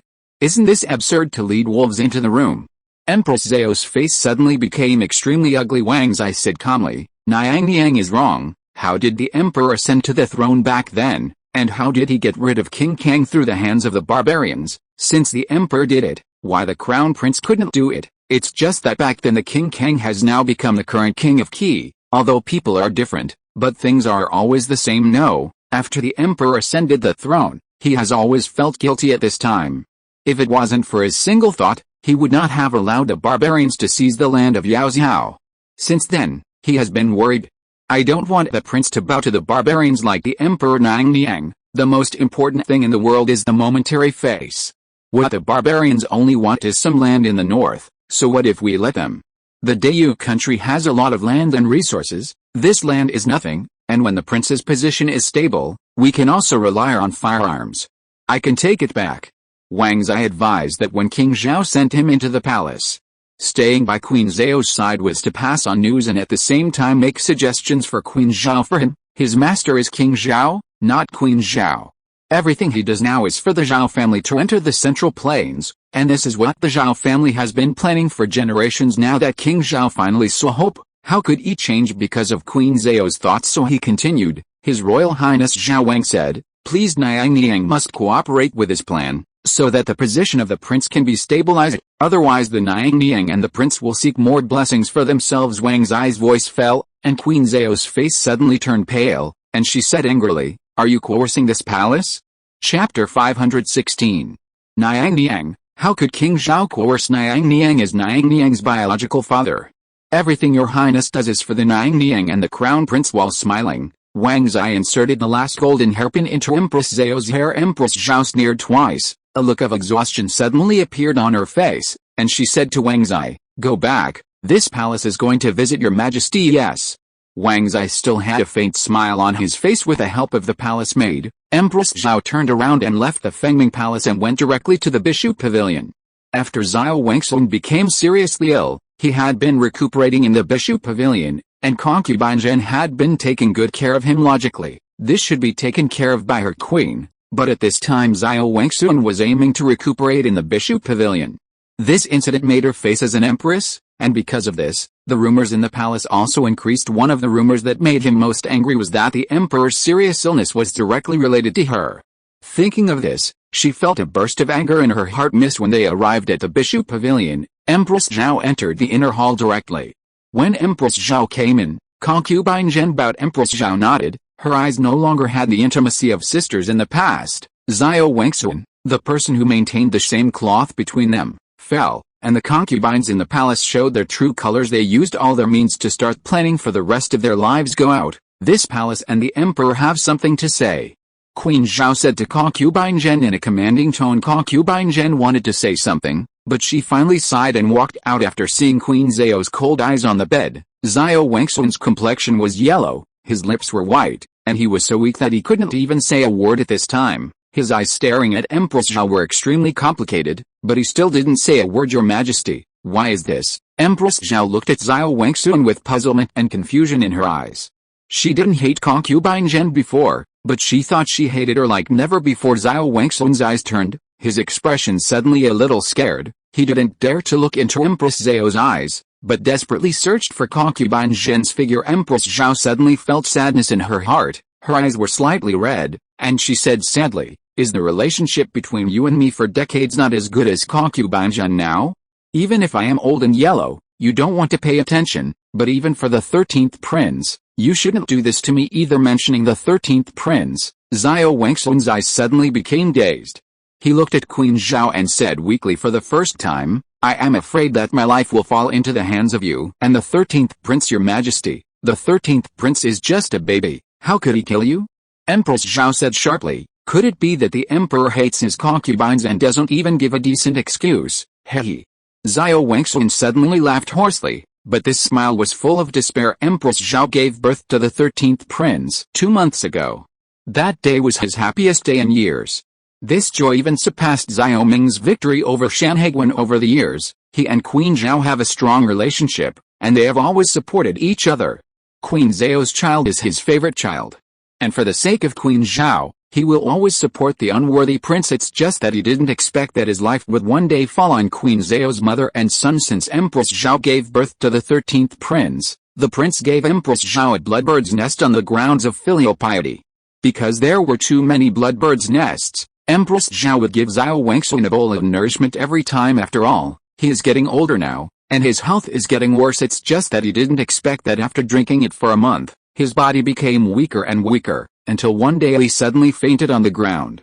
After that, his body deteriorated day by day, until he could only lie in bed and couldn't get up. After thinking about it, he became more and more suspicious that there was something wrong with the bird's nest, because only the bloodbird's nest did not come from the imperial kitchen. Thinking of this, he asked Feng Deshi to investigate secretly, but Feng Deshi never came back, and since then he found that his imperial life could not leave the Bishu Pavilion at all at this time. He finally despaired. In his opinion, it must be that Queen Zhao couldn't wait for the crown prince to be enthroned, because he once jokingly told her that when the 13th prince grows up, the 13th prince will be made the crown prince. After all, the 13th prince is also born by Queen Zhao, and he is also the direct son. Your Majesty, you must be confused. Empress Zhao felt more and more sad, and the current Xiao Wangxuan made him unreasonable. Cough cough. Xiao Wangxuan coughed violently twice. During this time, he felt that his body was getting weaker and weaker. I was afraid that time was running out. Looking at Queen Zhao, he pleaded and said, "You want me to die? I can't say it, but you don't want me to." Involving innocent people, King Qi is the only one who can stop the barbarians from going south. If you send concubine Zhen to King Zhao, King Qi will definitely appreciate your kindness. Even if he doesn't support the prince, he won't let the barbarians enter. Empress Zhao became more and more confused. She said, "Your Majesty, what are you talking about? Why would your concubine want the emperor to die?" Xiao Wangxuan looked at Empress Zhao steadily. Since he fell ill, he was full of precautions against Empress Zhao, and he never said anything to her. Now that Empress Zhao was telling the truth, he suddenly moved in his heart and asked, "Let me ask you, where did Feng Deshi go?" Feng Deshi. Empress Zhao was startled suddenly. She said, "Didn't Feng Deshi return to his hometown?" "Returning to your hometown?"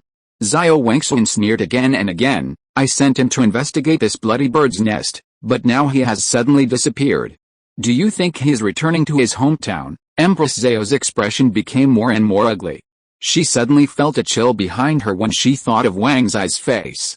During this time, Wang Zai had been delivering the decree, and what she heard was also what Wang Zai said. Looking back now, it seems that things have changed since she gave birth to the 13th prince, and the bloodbird's nest in Xiao Wangxuan's mouth was what he asked Wang Zai to send in the past. Wang Zai was very honest around her, but now Wang Zai seems to be a different person. This is what Wang Zai and Ben Guang said.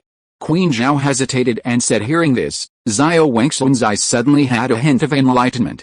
He understood that Empress Zhao was probably innocent in this matter. He said, "It's too late. It's too late to do anything now. He has already started one wrong. Trust me, it's all your father's conspiracy. Listen to what I said, and take concubine Zhen and the 13th prince to King Zhao to join the King of Qi, and I will now make the 13th prince the crown prince." "Father, you really want to make the 13th prince the crown prince?" At this moment, a voice suddenly sounded outside the inner hall, and the prince walked in with a gloomy face. Empress Zhao is not a stupid person.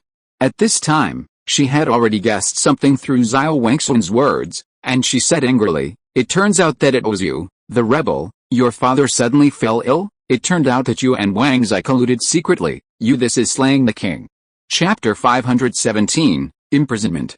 The atmosphere in the Bishu Pavilion was so oppressive that it seemed difficult to breathe. Outside the inner hall, Li Uli supported concubine Zhen, and the conversation in the inner hall fell into their ears word for word. Under shock, concubine Zhen were almost unsteady in the inner hall. The prince's face was twisted. "Father, you are so cruel. I have been this prince for 30 years, and now you are still thinking of dethroning me. I should have believed what my grandfather said, and I would not ask for waiting until today. Damn." Queen Zhao's body trembled with anger, and she raised her hand to slap the crown prince. The prince grabbed Queen Zhao's hand instantly. He pushed Queen Zhao back in anger, and Queen Zhao fell to the ground. He sneered and said, "From now on, none of you can order me. This great Yu kingdom is mine. I am the future emperor, Nizi." Xiao Wangxuan coughed violently. His face flushed red. The prince looked at Xiao Wangxuan and suddenly laughed like a prank. He said, "Father, don't you want to know the truth? My son will tell you the truth." "You guessed it right. The poison was given to Wang by my son. This kind of poison. It is a chronic poison, and it will cause your body to collapse over time. But don't worry, you can't die now. After all, your life is still useful, and you can die when Urchin removes all other forces in Chang'an City. Also, don't you want to know where Feng Deshi went?" The prince suddenly said viciously, "My son chopped him into meat dregs and fed it to the dogs. Ha ha ha, Nizi. Nizi." Xiao Wangsun struggled to get up, but his body was too weak to get up. He was so angry that he suddenly spit out a mouthful of blood. Your Majesty! Queen Zhao exclaimed in shock. The crown prince looked at Xiao Wangsun with a sneer. He looked around the clear water pavilion, and then said, Father, you can rest assured in this clear water pavilion to recuperate. From today onwards, no one is allowed to enter or leave the clear water pavilion without my order. After a pause, he looked at Empress Zhao. Empress Mother, if you support my son, then the position of the Empress Dowager will still be yours, and my son will let it go. If you are as obsessive as your father, don't blame your son for being unfilial already, you idiot.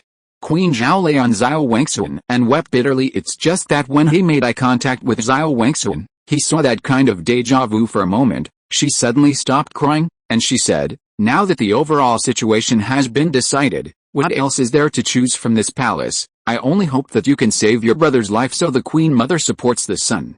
The prince smiled softly. Empress Zhao nodded with difficulty. The prince was overjoyed, and he said, if that's the case, the Queen Mother will go back to the palace, and leave this place to him and Xiao Ming's humble mother-in-law. Empress Zhao turned to look at Xiao Wangsun again, then she turned around and walked out without hesitation. The prince sneered at Xiao Wangsun and Wang Zai followed Empress Zhao away. Passing by concubine Zhen's side, the prince said playfully, Concubine Zhen, don't be afraid, you are very useful. I can count on you to let Xiao Ming enter Chang'an.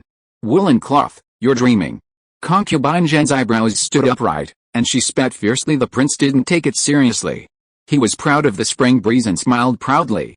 He said, I will let you see Xiao Ming die in my hands with your own eyes. After that, he said to the guards outside the Bishu Pavilion, from today onwards, you can just give them some rough food. If I see a piece of meat in their meal, I will chop off your heads. Yes, your highness, said the guards tremblingly, nodding with satisfaction. The prince looked at Du Heng, who was standing outside the door, and said, General Du, the safety of this palace can be handed over to you, His Royal Highness. Rest assured, there is a mouse hole in this palace, and it is clear that there will be no mistakes. Du Heng said loudly. The prince nodded with satisfaction, and then walked outside the palace with Wang Zai. As he walked out, Wang Zai looked back at Du Heng, and he said to the crown prince, Your Highness, I have always felt uneasy with Du Heng. This Du Heng has always been loyal to His Majesty, and he has a close relationship with King Qi. His sons Du Boyan and Xiao Ming are even close friends, and he is afraid that something will go wrong when he comes to monitor the Emperor. Wang Shilin thinks too much. This Yang Jin is also the confidant of the father, and now he is also serving under my command. Now that the father's life is on the verge of death, these generals and officials can see it very clearly, because it is only a few months, in 1 or 2 years, when I ascended the throne. Du Heng is just like those generals, but he is nothing but grass, and he is only leading the 3,000 soldiers in the palace, so there is nothing to be afraid of. Your Highness is wrong. This palace is the center of the great Yu Kingdom.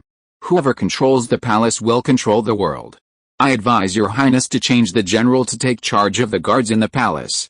Wang Zai advised. Don't say it again. If that's the case, what do you think of the generals who have come to join me? Isn't this just crossing the river and demolishing the bridge? Don't forget the third prince. The fourth prince has been attracting officials and generals all this time. I can't let others just because of this trivial matter. People are chilling, and Du Heng is only in charge of the inner palace, and the outer palace is all our people. Even if he just pretended to take refuge and kill him, it would only be a blink of an eye. Wang Zai frowned. The prince's words seemed to make sense, but he always felt uneasy. But thinking that King Zhao would lead troops into Chang'an today, he would not mention it again. In the Bishu Pavilion, the maids who served concubine Zhen kept weeping, and they kept crying after the prince left. What are you crying for? If you want to cry, go outside and cry. Liu Li looked at the palace ladies and said angrily, concubine Zhen was sad because of this, and these palace ladies didn't persuade them to persuade them. A palace maid said, can we stop crying? We have all heard the prince's words. This means that we all know the secret. Can we still live after knowing this kind of thing? That's right, whoever listens to such a secret as King Killer will die. Woo! Liu Li was dumbfounded when she heard the words concubine Zhen said at this time. I'm sorry, I'm the one who caused everyone trouble. If I didn't serve me, I wouldn't let you suffer. Here, I apologize to you. Niang Niang. The palace maids were shocked and immediately helped concubine Zhen up. A palace maid said, the maiden treats us like a mountain. How can we bear the maiden's big gift? We are just sad in our hearts. But in this way, we will definitely advance and retreat together with the maiden. Concubine Zhen sighed. Now that Chang'an City has undergone such great changes, it is the most important thing to spread the news, otherwise Xiao Ming may be kept in the dark and it will be detrimental to him if he had told him the news. Xiao Ming would have been able to prepare earlier. Chapter 518 Princess Pingyang. A faint sobbing sound spread from the Clearwater Pavilion to the outside of the courtyard. The guards looked at each other in front of the door, and the captain in charge of guarding the Bishu Pavilion said to Du Heng, "General, it's enough to have us here. As long as we are here, this concubine Zhen can't escape. Well, there must be no mistakes." You can hear clearly how His Royal Highness ordered. Du Heng's expression was cold, and his eyes swept over Zhao Yuji, who was the Deputy General of the Inner Palace Guards. After explaining the matter, Du Heng turned around and walked away from the palace. If it was getting late today, Zhao Yuji was in charge of the vigil tonight, so he could go back to rest. Seeing Zhao Yuji's figure disappearing at the end of the stone path, Zhao Yuji, who had a respectful face, suddenly showed a sneer at the corner of his mouth. At this time, one of the soldiers said, "Lord Colonel, why did His Royal Highness not hand over this Inner Palace Guard to the Lord to lead him?" "This Du Heng is a close minister by the Emperor's side, which is worrying," Zhao Yuji said in a cold voice. "That's why His Highness the Crown Prince sent us to guard the Bishu Pavilion. It can be seen that His Highness also does not trust him, but he is the only one who can mobilize the Inner Palace Guards, and this Du Heng, like Yang Zhen, took the initiative to seek refuge with His Royal Highness, and His Highness also has doubts." "Hey, I used to think that Du Heng was a loyal minister, but I didn't expect it to be just a piece of shit." Another soldier laughed. "Loyal ministers? There are still several loyal ministers in the Great Yu Kingdom. It is true that they can keep their status and wealth," Zhao Yuji said lightly. "At first, according to the plan, they were going to kill Du Heng and seize the Inner Palace. I just never thought that Du Heng would take the lead in taking refuge with a prince, and because of this reason, they successfully controlled the Inner Palace. It's a pity that it's a step late." Zhao Yuji was a little annoyed. He was just one step away from becoming the commander of the Inner Palace Guards, and now he has to be subservient. However, he believed that he would not wait too long. Once the prince ascended the throne, Du Heng would surely die, so he should show his face to His Royal Highness. Now thinking of this, he looked into the Bishu Pavilion and said solemnly, "Open your eyes to me, not a single fly can enter, otherwise be careful of your heads." Yes.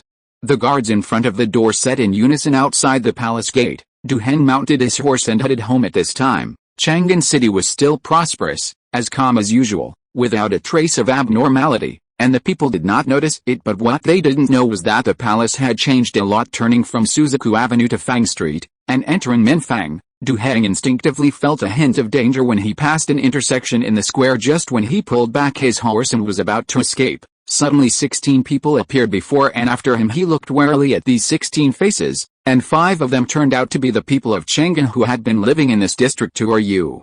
Du Heng said angrily with his sword drawn. As soon as he finished speaking, a voice sounded, "General Du, my highness treats you well. Why did you take refuge with His Highness the Prince? This is really chilling." Du Heng looked at the source of the voice. When the young man made way, and walked out alone while rubbing his chin, Li San. Du Heng was taken aback when he saw the person coming. "It's down." Li San's smile was a little weird. "General Du, let's talk. You should understand what they are holding. Your martial arts skills are useless." Du Heng's eyes swept across the hands of Li San and the others. These were all short stick-shaped weapons, and he immediately understood what it was. Musket. Du Heng knew that he couldn't resist at all. He had seen the power of these firearms, and the armor could not stop it. Li San gestured, and a member of the secret guard immediately covered Du Heng's eyes with a cloth. Then Du Heng only felt that he got into a carriage and walked a long way. When he was able to see something, he found himself in a woodshed with Li San's Heng facing him. "General Du, let's make a long story short. What is the situation with the Emperor and concubine Zhen now?" Li San asked coldly, and now he must use all means to rescue concubine Zhen. Du Heng looked at Li San, and instead of answering Li San's question, he said, "I didn't expect Yang Zhen's words to be right. This secret guard really exists." Yang Zhen. Li San showed a trace of disdain. "Is it Yang Zhen from Lijiangmen? He's really a thief who sees the wind." This is a bad statement, whether it is a traitor or a loyal one, who is not trying to survive in this chaotic world. Du Heng's voice was a little hoarse. Li San said disdainfully, "It turns out that General Du and the traitorous people in the courtroom are just the same people. Since this is the case, I can kill you with peace of mind." After that, Li San raised the short-barreled musket and pointed it at Du Heng. "Kill me. Who can rescue concubine Zhen and the Emperor from the palace?" Du Heng looked directly at Li San, as if he had guessed Li San's thoughts. Li San suddenly laughed when he heard the words, and then he slowly put down the musket. General Du is indeed a smart person, but sometimes smart is mistaken by smart. Do you think I can't rescue concubine Zhen without you? If that's the case, why did you come to me? Du Heng still looked like he was winning. Li San said slowly, it's for the sake of the King Zhen, to get rid of the ministers. As soon as he finished speaking, Li San raised his musket and aimed it at Du Heng's forehead. General Du, you should have thought that today would come. Wait. Just as Li San was about to pull the trigger, Du Heng suddenly said, why, does General Du have any last words? I'm still afraid. Li San said contemptuously. Du Heng looked at Li San and seemed to have made up his mind. He said, would you believe it if the Emperor asked me to pretend to be the prince? The Emperor asked you to pretend to take refuge with a prince? Li San's expression moved slightly. Du Heng sighed slightly. He didn't want to tell this secret, but now Li San asked him to tell him, otherwise, how could he be worthy of Xiao Wangsun if he died before his apprenticeship? What's going on? Li San's expression became confused. Du Heng said slowly, at this time, the Emperor had already suspected Shang Dongguang and the Empress after he fainted for the first time.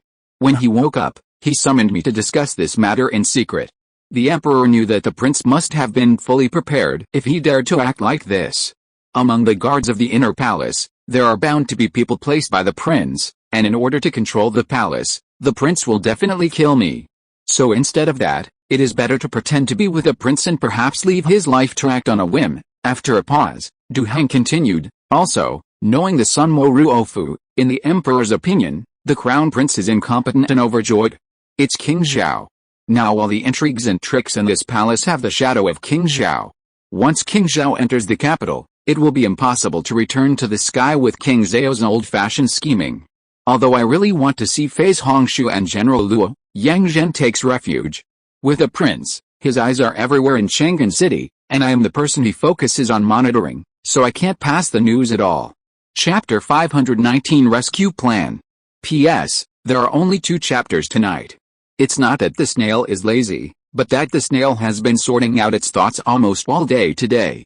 The snail does not want to reduce the quality because of the quantity. Yang Zhen. Du Heng's words made Li San's brows wrinkle. He looked at Du Heng's eyes carefully, trying to judge whether Du Heng was lying. After pondering for a while, Li San said, if you want me to believe you, show the evidence. Du Heng sneered and asked back, how can I trust you? You and Yang Zhen are both people walking in the dark.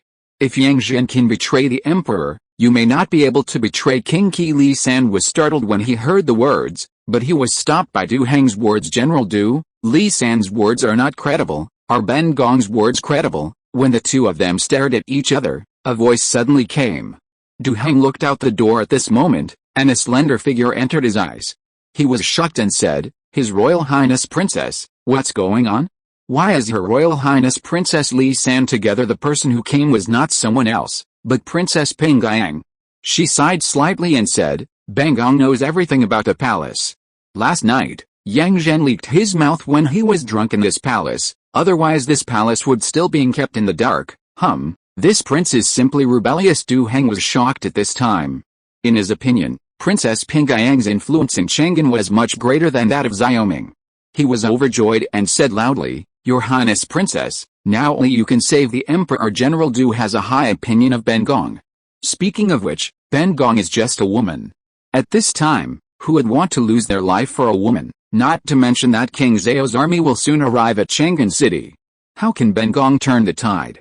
In Ben Gong's view, the only way to save lives is to stay away from Chang'an City. Li San looked at Princess Peng Gang and couldn't help but nodded. This was the result of their overnight negotiation last night, when he was planning to rescue concubine Zhen. Princess Peng Gang suddenly arrived at his residence under the leadership of a Chang'an secret guard. At that time, he was shocked and almost shot Princess Peng Gang with a gun. But when Peng Gang explained his intention and she told him what happened in the palace, he hesitated and decided to cooperate with Peng Gang because his purpose this time was only to rescue concubine Zhen. Xiao Wangsun was no longer listed, and Princess Peng Gang asked to rescue the Emperor together at this time.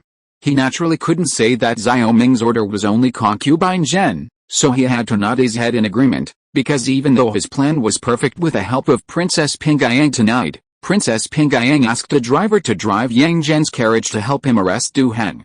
Although Li Jingmin had many eyeliners, no one dared to monitor Yang Zhen after all. Yang Zhen didn't want anyone to know about his private meeting with Princess Pingayang in order to rescue concubine Zhen and the emperor. The two discussed kidnapping and threatening Du Heng, but they didn't expect Du Heng to say what he just said: "I will be in Beijing soon." Du Heng's face was ashen, and he said, "There is indeed a shadow of King Zhao here. It's too late to talk about King Zhao. We still think about how to rescue the emperor and concubine Zhen, but Du Heng, can this palace trust you now?" Princess Pingayang asked hesitantly when she learned from Yang Zhen's mouth that the prince tried to kill the king. She was horrified. It was a small matter for the prince to poison Xiao Wengsu, and she was born in the royal family, so she can see through the affairs of the court naturally. In her opinion, the real threat now is not the prince but the king of Zhao. When the prince ascends the throne, the world is still surnamed Xiao, but if King Zhao enters the capital, the world will be surnamed Zhao from now on, and the prince will probably die soon. Manipulate the entire court behind the scenes. Thinking of this, she couldn't help breaking into cold sweat. If King Zhao took control of Chang'an, her current status and dignity would be gone, and she would only end up being a prostitute of the Jiafeng division. Because of this, after a little thought, she made up her mind to help Li San rescue concubine Zhen. Since the last time she experienced a comfortable life in King Zhao, she has been fascinated by that place. There are no enemies and no friends in the court. Now she likes Xiaoming very much, so she found out the residence of a secret guard from Yang Zhen's mouth. So she went to the secret guard and asked the secret guard to take him with her. She went to Li San's residence. His Royal Highness, there is a secret letter written by the Emperor to His Royal Highness King Qi on the chest of the last general. Because there are too many eyeliners in Li Jingmen, the last general has no way to send the secret letter. Secret letter? Li San heard the words, reached out and dug out from Du Heng's clothes, and sure enough he found a letter in it. Princess Pingayang looked up at the handwriting on the envelope and nodded. This is indeed the handwriting of the emperor. For safety's sake, Li San opened the letter again, and glanced at the content on it. The handwriting on it was the same as the handwriting on the envelope. At this time, he nodded slowly. Now the situation in Chang'an is very complicated. Li San dare not trust anyone. This secret letter is indeed for King Qi, because in the letter Xiao Wengsun explained the situation in the palace to Xiaoming very clearly. General Du, you're being reckless. Li San summoned a secret guard to give him the secret letter and let him send it to King Zhao Heng's sight and said, "It's okay. The situation in Chang'an is complicated now. It's normal for you to be careful, but now the time is running out. How can we save the emperor and concubine Zhen with just the three of us? General Du, what we are most worried about is the inner palace. Because of this, we will take the risk of arresting you. Now the lives of the emperor and concubine Zhen are in the hands of the guards in the inner palace, so we dare not act rashly." Li San said. Princess Pingayang nodded. "We have already informed General Luo Quan and Phase Hongshu about everything in the palace. As long as General Du can protect the emperor for an hour, the firearms battalion can work together to rescue the emperor and concubine Zhen." Firearms battalion. Du Heng's eyes seemed to flash a gleam of light. At this moment, he couldn't help feeling that Xiao Wengsun was really thinking for a long time, and before this matter, he handed over the firearms battalion to Commander Luo Hong. In his opinion, maybe Xiao Wengsun had a little doubt in his heart, but he didn't think that the prince he loved would kill the king. After pondering for a while, Du Heng said, "In this case, we must rescue the emperor and concubine Zhen before King Zhao enters the capital, but this city defense camp is in the hands of the crown prince. Even if the emperor and concubine Zhen are rescued, how can they escape from Chang'an?" Li San laughed at this moment. "You don't need to take care of this matter. I naturally have a solution. General Du only needs to withstand the attack for half an hour." Du Heng looked at Li San and saw that Li San was very confident in his words, so he said, "Li San, this matter is very important. We are all risking our lives, and there must be no mistakes. If you're listening to this novel on a channel other than Fanfic World, it means they downloaded and uploaded it without effort. We cordially invite you to visit our channel, Mundo Fanfic Novelis. There you'll find the original version of this story, and you can explore many other novels of various genres. We're waiting for you to immerse yourself in a world of incredible novels." Chapter 520, The Eve Before Dawn. In the firewood room, Li San looked solemn. "General Du, Li San dares to guarantee his life," Princess Pingayang said at this time. "Don't dawdle anymore, General Du. Even without you, we will still take risks tomorrow morning, but with you we have more chances to win in this case. The last commander will definitely swear to cooperate with Her Royal Highness, but there is one more thing that the last commander wants to ask Her Royal Highness." Du Heng hesitated and said, General Du, please speak. The last commander has now put his life and death aside. The only thing he is worried about is his wife and children at home. I hope Her Royal Highness the Princess can take the dog and his wife to King Zhao tonight to join Her Highness King Qi. There was a hint of determination in Du Heng's eyes. Princess Pingyang sighed, and she said, This palace promises you. Du Heng nodded and said, In this way, the last will have no regrets. Just wait for tomorrow morning to act together with Her Royal Highness the Princess, then you can stay in the Princess Mansion for the time being tonight. If you go back alone, you will definitely arouse suspicion. This palace will send someone to take you to the palace tomorrow morning. After all, Princess Pingyang took Li San out of the firewood room when the two went outside. Princess Pingyang said to Li San, I will send someone to send you back now, and tomorrow's rescue will depend on you. Yes, Your Royal Highness.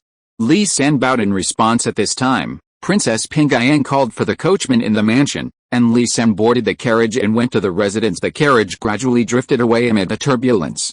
At this moment, Li San couldn't help but fell into deep thought.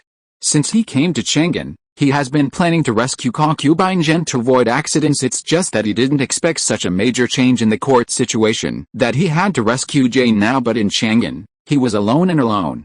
He knew very well that his plan was also risky, but he couldn't bear any risk at all, because if he fails, he may face the death of concubine Zhen. So when Princess Pingyang found him, he quickly made up his mind to cooperate with Princess Pingyang after measuring, so that his plan would be more secure. But even so, he did not fully believe in Princess Pingyang and Du Heng. He was already prepared to sacrifice when he came to Chang'an this time, and this was not his final death plan. He knew very well that he was being watched by Li Jingmen. When he entered Chang'an, he was using himself as a bait to confuse Li Jingmen. Besides him, the secret guard had a separate rescue plan. The addition of Princess Pingyang is just the icing on the cake. I'm afraid a lot of people will die tomorrow. Li San looked at the streets of Chang'an, which were gradually shrouded in darkness. With a gloomy expression in the Princess Mansion, Princess Pingyang went straight back to her bedroom after Li San left. At this time, Yang Zhen had woken up with a panic on his face. Your Highness Princess, why is this? Yang Zhen was bound by Wu Hui at this time, and Yu Yangmu stood in front of him like an iron tower, with a sharp sword in his hand pointing at his chest. Why? Princess Pingyang didn't have the usual amorous feelings at this time, and her face was only as cold as winter. Isn't it enough to betray the emperor and join the prince? Is this not enough for this palace to punish? Yang Zhen's head still hurts a little. He tried hard to recall the scene last night, and finally remembered that he told Princess Pingyang everything in the palace after being drunk. You are addicted to the drink, of course, otherwise how could you tell everything?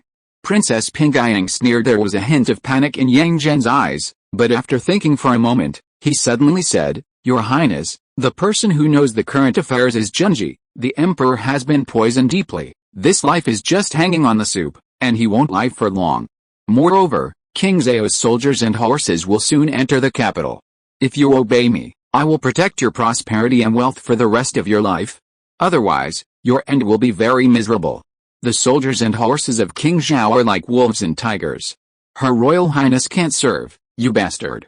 Yang Mu was furious when he heard the words. He put his foot on Yang Zhen's chest, and Yang Zhen flew 2 meters away. Princess Pingyang was also pale with anger, but she understood that Yang Zhen couldn't die now, and he needed Yang Zhen to remove all the eyeliners near the firearms camp. Yang Mu's strength was so great that a trace of blood flowed from the corner of Yang Zhen's mouth. After this kick, Princess Pingyang said, Yang Zhen, you have misunderstood Ben Guang. Do you really think Ben Guang is just someone who wants to have fun? Do you think Ben Guang really likes you? Can Ben Guang escape from King Zhao's hands? It's the matter of this palace, but I won't live to see King Zhao. Yang Zhen's face changed. He felt extremely regretful at this time, but he did not expect that he would be destroyed in the hands of Princess Pingyang. What exactly do you want? It's very simple. You immediately order the withdrawal of the eyeliner near the firearms camp. Princess Pingyang said. Yang Zhen immediately realized something. You guys are ready to fight. You are so rebellious. You should have thought of today.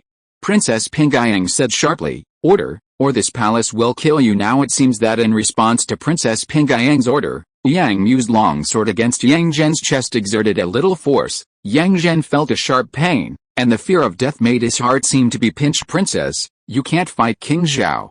Yang Zhen was still unwilling and continued to persuade him. Princess Pingyang still looked indifferent. He said to Yang Zhen, You still don't understand. This palace has never participated in the battle between princes just because no matter who wins, the Jiangshan of the Great Yu Kingdom is still surnamed Zhao, but King Xiaolangzi's ambition is known to the whole world. How can Ben Guang live under his power? Ben Guang will give you one last chance, even if you don't withdraw your eyeliner. This firearms battalion is still going to make trouble, and there is no way to stop it. Now, Yang Zhen finally understood Princess Pingyang's thoughts. I didn't expect the royal ancestors to remember even the princess. Well, I will let the eyeliner monitoring the firearms battalion be removed. Give him paper and pen. Princess Pingyang said coldly at this time. The servant of the princess mansion immediately put the paper and pen in front of Yang Zhen, hesitated for a while, and Yang Zhen took the pen to write down the hand letter for withdrawing the eyeliner and handed it to Princess Pingyang. Your Highness Princess, are you satisfied now? Yang Zhen asked after looking at the contents of the hand letter. Princess Pingyang nodded slowly. This palace will send someone to send the hand letter. You Li Jingmen have many tricks. In order to prevent accidents, you must continue to stay here. Yang Zhen nodded dejectedly. At this moment, he suddenly felt a sharp pain in the back of his neck, and then he lost consciousness. Yang Mu retracted his hand and said to Princess Pingyang, Your Highness, what's the use of keeping this Yang Zhen? It's better to kill it. No, it's still useful to keep it. Princess Pingyang said with a frown. She was desperate to rescue concubine Zhen and the emperor this time, but she also wanted to leave a way out for herself. Chapter 521. In the darkness of the night, you can hear a needle falling on the ground quietly in Chang'an. At this time, a black figure came out of the princess mansion and went to the location of the firearms battalion. Holding Yang Zhen's hand letter, the servants of the princess mansion went to the firearms battalion. After several rounds of checks by the night guards at the same time, Li San had returned to his residence. Unlike the streets outside the Minfang, there were no soldiers patrolling the Minfang. When night fell, Li San blew out the candles in the room. Feeling in the dark, Li San lifted his bedboard, and a faint light came from under the bedboard. Below this was a secret passage, and the location of the secret passage ran through Luo Quan and Fiji's mansion. After the secret guard entered Chang'an, this secret passage had already been excavated, so that Fiji and Luo Quan could secretly discuss the changes in Chang'an City and how to deal with it. And because Luo Quan's mansion and Fiji's mansion are only 200 meters apart, the excavation of this secret passage is not difficult, but even so, this secret excavation has been carried out for almost 3 months. The secret guards who are responsible for digging every day will always pretend to be grain merchants to store grain and then transport it out, but in fact, it is only the soil in the secret road that is transported out. Going down the secret road, Li San went to one end of the secret road, which was Luo Quan's mansion. Dong dong dong, dong dong dong. When they got to the exit, Li San tapped 6 times in a row. This was the code between them. After the sound rang, the exit was opened, and the butler in the general's mansion was standing by. Commander Li, the general has been waiting for a long time, please hurry up. The old butler said solemnly. Li San nodded, followed the old butler to the main hall of the general's mansion, and saw Luo Quan wearing armor and a sword hanging from his waist, looking at the map of Chang'an on the wall. General Li San bowed and saluted, and now Chang'an is extremely corrupt. The only people in Chang'an that he can really trust are Luo Quan and Phase Huangshu.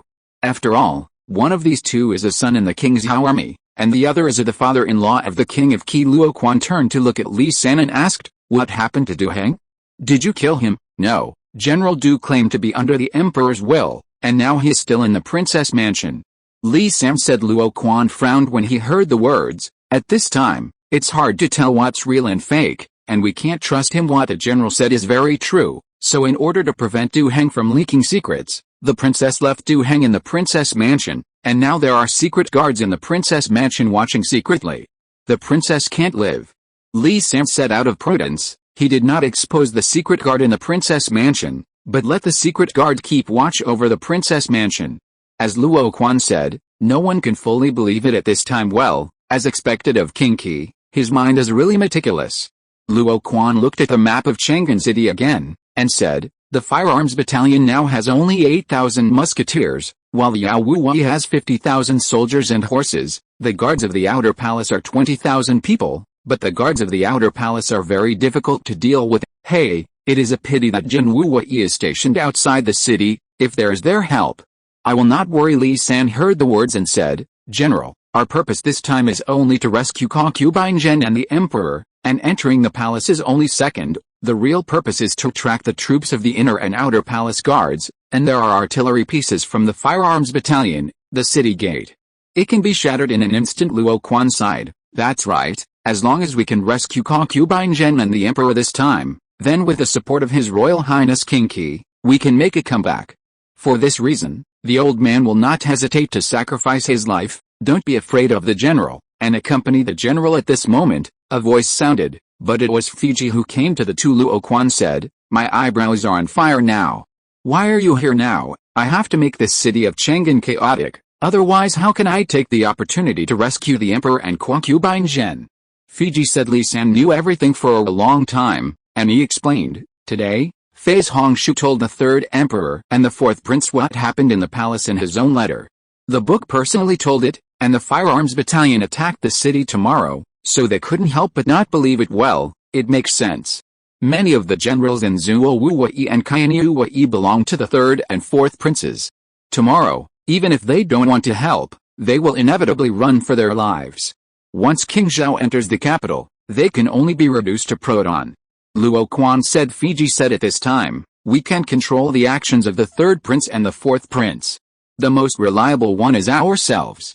I have gathered all the guards at home, and I will only wait for tomorrow morning to attack the city with the firearms battalion. The guards in my house are all ready. Luo Quan's face showed a hint of determination, and then he looked at Li San. Li San, our family will be handed over to you. Li San's expression became solemn, and he nodded heavily at this time. The three continued to discuss the siege of the city tomorrow, and then agreed to spread the news of the prince's murder of the king in Chang'an City in the morning to create chaos. While the three of them were discussing the matter, the third prince and the fourth prince were like ants on a hot pot. Originally, they were suspicious of Zhao Wengsun's serious illness, but now Fiji's superstition made them panic. Third brother, this time we should help each other. The prince will usurp the throne, and then he will definitely kill you and me. And the king of Zhao's 100,000 black armor and iron will be on horseback. Today, the fourth prince stayed in the third prince's mansion for a banquet, and the two have been discussing this matter, pacing back and forth. The third prince said impatiently, what are you anxious about? What if this is Zhao Ming's conspiracy? You and I are just watching on the sidelines. This concubine Zhen is trapped in the palace. The most anxious thing is Zhao Ming. If he doesn't move, we can't move. The anxious expression on the fourth prince's face did not diminish when he heard the words, and he said, what if it is true? How shall we deal with ourselves from now on? How to deal with yourself? When King Zhao enters the capital, I am afraid that the surname in this world may be Zhao instead of Zhao. You and I can only return to Yan and Chu countries, the state of Yan and the state of Chu. The fourth prince noticed the change in the words of the third prince. And he still understood what the third prince was thinking. He said, our mother and concubines are also in the palace. Even if they go their separate ways, they have to take care of themselves. Let them take them away. After all, this is the mother-in-law's home. The third prince nodded. That's why I said that we can only wait for Zhao Ming's troops to move first, so we have a chance of winning. In that case, let's continue to wait. The fourth prince sighed. Then he sat down and stared at the burning candle. As time passed, the night gradually faded, and just when the two were very sleepy, the roar of a burst of artillery suddenly sounded. The third prince and the fourth prince stood up at the same time, and the third prince said, you and I each dispatch troops and horses to attack the palace. Chapter 522, The Sound of Dawn Cannons. When the first cannon shot sounded, there was a mess in the East Palace. The prince woke up from the bed, and he asked loudly, what's the matter? The sound of cannons coming from somewhere. His Royal Highness, we don't know either. This voice just sounded. A group of maids serving in the dormitory said delicately, since Zhao Wengsun was bedridden, the prince has acted recklessly, and all the few beautiful maids in the palace were taken to the East Palace by him to sleep. These days, he has been entrusted with the unscrupulousness of being an emperor. Because of this, he is more and more obsessed with the supreme right. As long as he can become the emperor, no one in the world will be able to restrain him. This country will be trampled under his feet. The wealth and beauty of the world will be taken into his arms by him. He will live a reckless life, and he will no longer have to worry about being scolded by Zhao Wengsun. But at the same time, he also became more and more afraid of losing it all, and he was awakened several times from his dreams by this fear. These days, pushing away the naked body on the bed, the prince ran out disheveled. Although he was incompetent, he knew that the sound of the cannon had definitely happened. He had just rushed outside the door when Wang Zai hurried over and panicked when he saw the prince. Wang Zai, His Royal Highness, Something is bad, and the firearms camp is reversed. What? The prince was shocked when he heard the words, "Where is Yang Zhen?" Why didn't he notice it in advance? Wang Zai said bitterly, "Your Highness, Yang Zhen from Lijiangmen has not returned for 2 days and 2 nights, and now no one knows where he went. Your Highness," the old slave said at the beginning not to trust Yang Zhen. Du Heng, these two are indeed traitors. This news made the prince's heart violent, and the anger of being betrayed made him want to kill Yang Zhen and Du Heng now, but now he understands that it is not the time to care about these. He said, "You should immediately notify Yu Wuyi to quell the rebellion, and let the city defense battalion close the city gates so that no one can enter or leave the city gates. Only when King Zhao's troops arrive can the city gates be opened." "Yes, Your Highness." Wang Zai heard the words and walked out after giving the order. The prince was still worried. He called the guards and ordered the guards of the outer palace to immediately close the palace gate and not allow anyone to enter the palace, but the words of the guards made him suddenly pale. "Du Heng has entered the palace." The prince said angrily, "Kill him immediately." At this time, Du Heng, who arrived at the palace in the morning in Princess Pingyang's carriage, had already entered the inner palace. He knew very well that he was no longer worthy of others' trust after he took refuge with the prince and Princess Pingyang was taken in overnight because she had a heart for him. It's just different from Yang Zhen's betrayal. He pretended to take refuge with the prince. "General Du, you came really early." Zhao Yuji yawned, and he led someone to guard the door all night with a smile on his face. Du Heng walked over to Zhao Yuji as usual to prepare for the handover, but when Zhao Yuji was not ready, he suddenly drew a knife and slashed at Zhao Yuji's throat. The blood spurted out directly like a fountain, and the 100 guards at the door were shocked. A soldier came back to his senses and shouted. Du Heng rebelled and killed without mercy. The guards reacted and rushed towards Du Heng immediately. At this moment, the sound of swoosh sounded, and hundreds of sharp arrows shot at the guards at the door. With a scream, half of the guards outside the Clearwater Pavilion collapsed, and the rest of the guards looked at where the arrows came from, and saw the inner palace guards wearing black armor coming from all directions, like a torrent of steel. The prince is conspiring to kill the monarch. The emperor has an order, no matter if the prince is in the same party. Du Heng said loudly. The remaining guards in front of the Bishu Pavilion suddenly woke up. They understood that Du Heng had never been loyal to the prince. They looked at each other, didn't surrender, and didn't face the enemy, but turned around and rushed towards the Clearwater Pavilion. They also had secret orders on their bodies. If there was an accident, they would immediately kill everyone in the Clearwater Pavilion. "Kill!" the rebel guards shouted and rushed into the Clearwater Pavilion. The sudden voice alarmed the palace maids in the Bishu Pavilion. Seeing the 50 or so guards waving their machetes and rushing towards them, the palace maids turned pale with fright. Liuli was standing in front of the 30 palace maids at this time, her body trembling in the face of these guards. After all, she was only a woman. How could she not be afraid of such a scene now? But at this time, behind her were concubine Zhen and the emperor. Just as the rebel secret guard rushed in front of them, Liuli suddenly shouted in a clear voice, "Shoot!" After saying that, she suddenly took out a short-barreled musket from the arm cage, and with a bang, the guard who rushed in front fell down. The other palace maids also raised their muskets tremblingly. At this time, in order to survive, they overcame their fear of muskets and pulled the trigger one by one at the rushing guards. Bang bang. Continuous voices sounded, and half of the rebel guards fell. The rest of the guards were shocked when they saw this, and couldn't help but hesitate for a while. At this moment, Du Heng arrived with someone, and the two sides immediately began to fight, relying on strong martial arts and a large number of people. Du Heng quickly killed the rebel guards. At this time, Du Heng looked at Liuli, who was still holding a short-barreled musket and refused to put it down, in surprise, and said, "Miss Liuli, I'm here to protect the emperor." When the prince broke into the Bishu Pavilion that day, Liuli knew that this time was more fortunate than good. As concubine Zhen's confidant, Liuli and Li San naturally had many contacts outside the palace. When King Qi brought a gift to concubine Zhen, Li San sent a box of muskets to the palace and told her not to use them until the critical moment. Now that the lives of concubine Zhen and the emperor were at stake, she could only take out a musket and teach the maids how to use it. "You have already taken refuge with a prince, you lied." Liuli reprimanded. Du Heng gave a wry smile. Now that he jumped into the Yellow River, he couldn't wash it. Liuli, let him in. Suddenly concubine Zhen's voice sounded, and at the door of the inner hall, concubine Zhen supported Xiao Wangsun and walked out. "If he wants to kill us, he doesn't need to waste so many Zhozang, Your Majesty." Du Heng looked excited when he saw Xiao Wangsun. The sound of cannons outside the city seemed to be getting closer and closer to the palace. At this time, Xiao Wangsun said, It seems that Luo Quan already knows what happened in the palace. I have failed my loyal ministers, Your Majesty. Not only General Luo, but His Royal Highness King Qi's people are also in the city. They are preparing to rescue the Emperor and concubine Zhen. Du Heng said, according to the negotiated time, they will meet in less than half an hour. Rival Xiao Wangsun coughed violently twice, and he said, no, you just need to run away with concubine Zhen and Zhen's widow, and I will delay time for you. Chapter 523 Bloody Chang'an number 039, and Emperor, Du Heng and concubine Zhen were shocked, and Xiao Wangsun's words shocked them too much. I know my body. Even if I escape from Chang'an, I will not be able to withstand this long journey. What's more, the prince wants my life.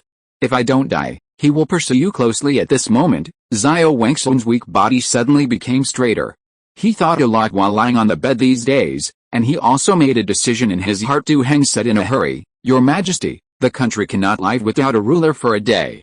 If the emperor does not leave, the world will be in chaos. Your Majesty, General Du's words are right. Keeping King Shen is not afraid of running out of firewood.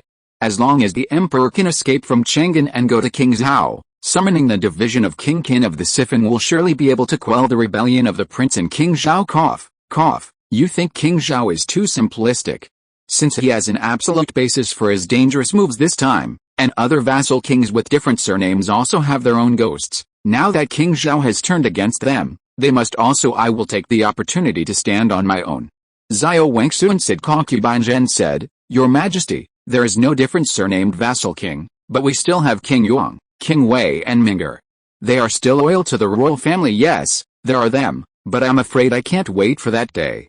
Xiao Wangsun suddenly coughed violently, and a trace of blood suddenly flowed from the corner of his mouth. Your Majesty.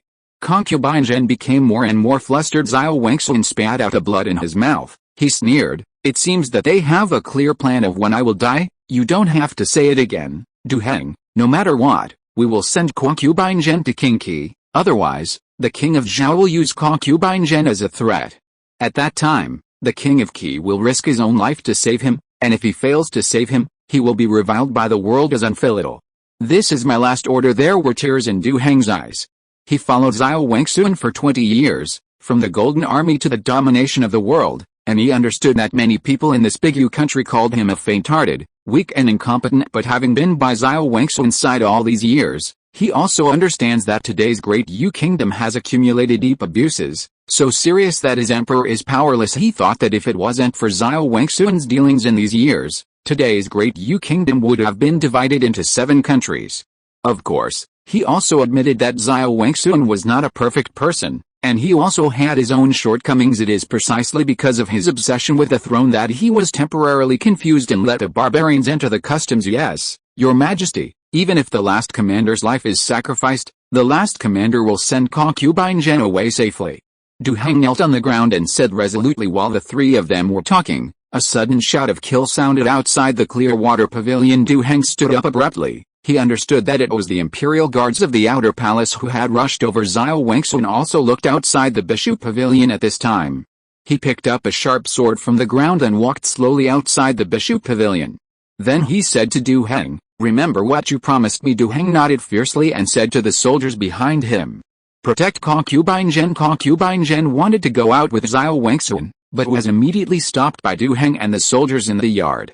Looking at Xiao Wangsun, who is walking towards the battlefield with difficulty step by step, concubine Zhen's tears flowed down drop by drop. The prince outside the Bishu Pavilion led the guards of the outer palace to arrive and led more than 6,000 guards of the outer palace to launch an attack. The sound of artillery fire outside the city was getting closer, which was a signal that the firearms battalion was constantly approaching, so he had to kill Xiao Wangsun before the firearms battalion broke through the palace. Whoever takes Du Heng's head will be awarded the title of Marquess of Wanhu, and the reward will be 10,000 taels. The thirst for the throne had driven the prince into a frenzy, and he was screaming like a raging beast. The soldiers shouted and rushed to the inner palace guards guarding in front of the Bishu Pavilion.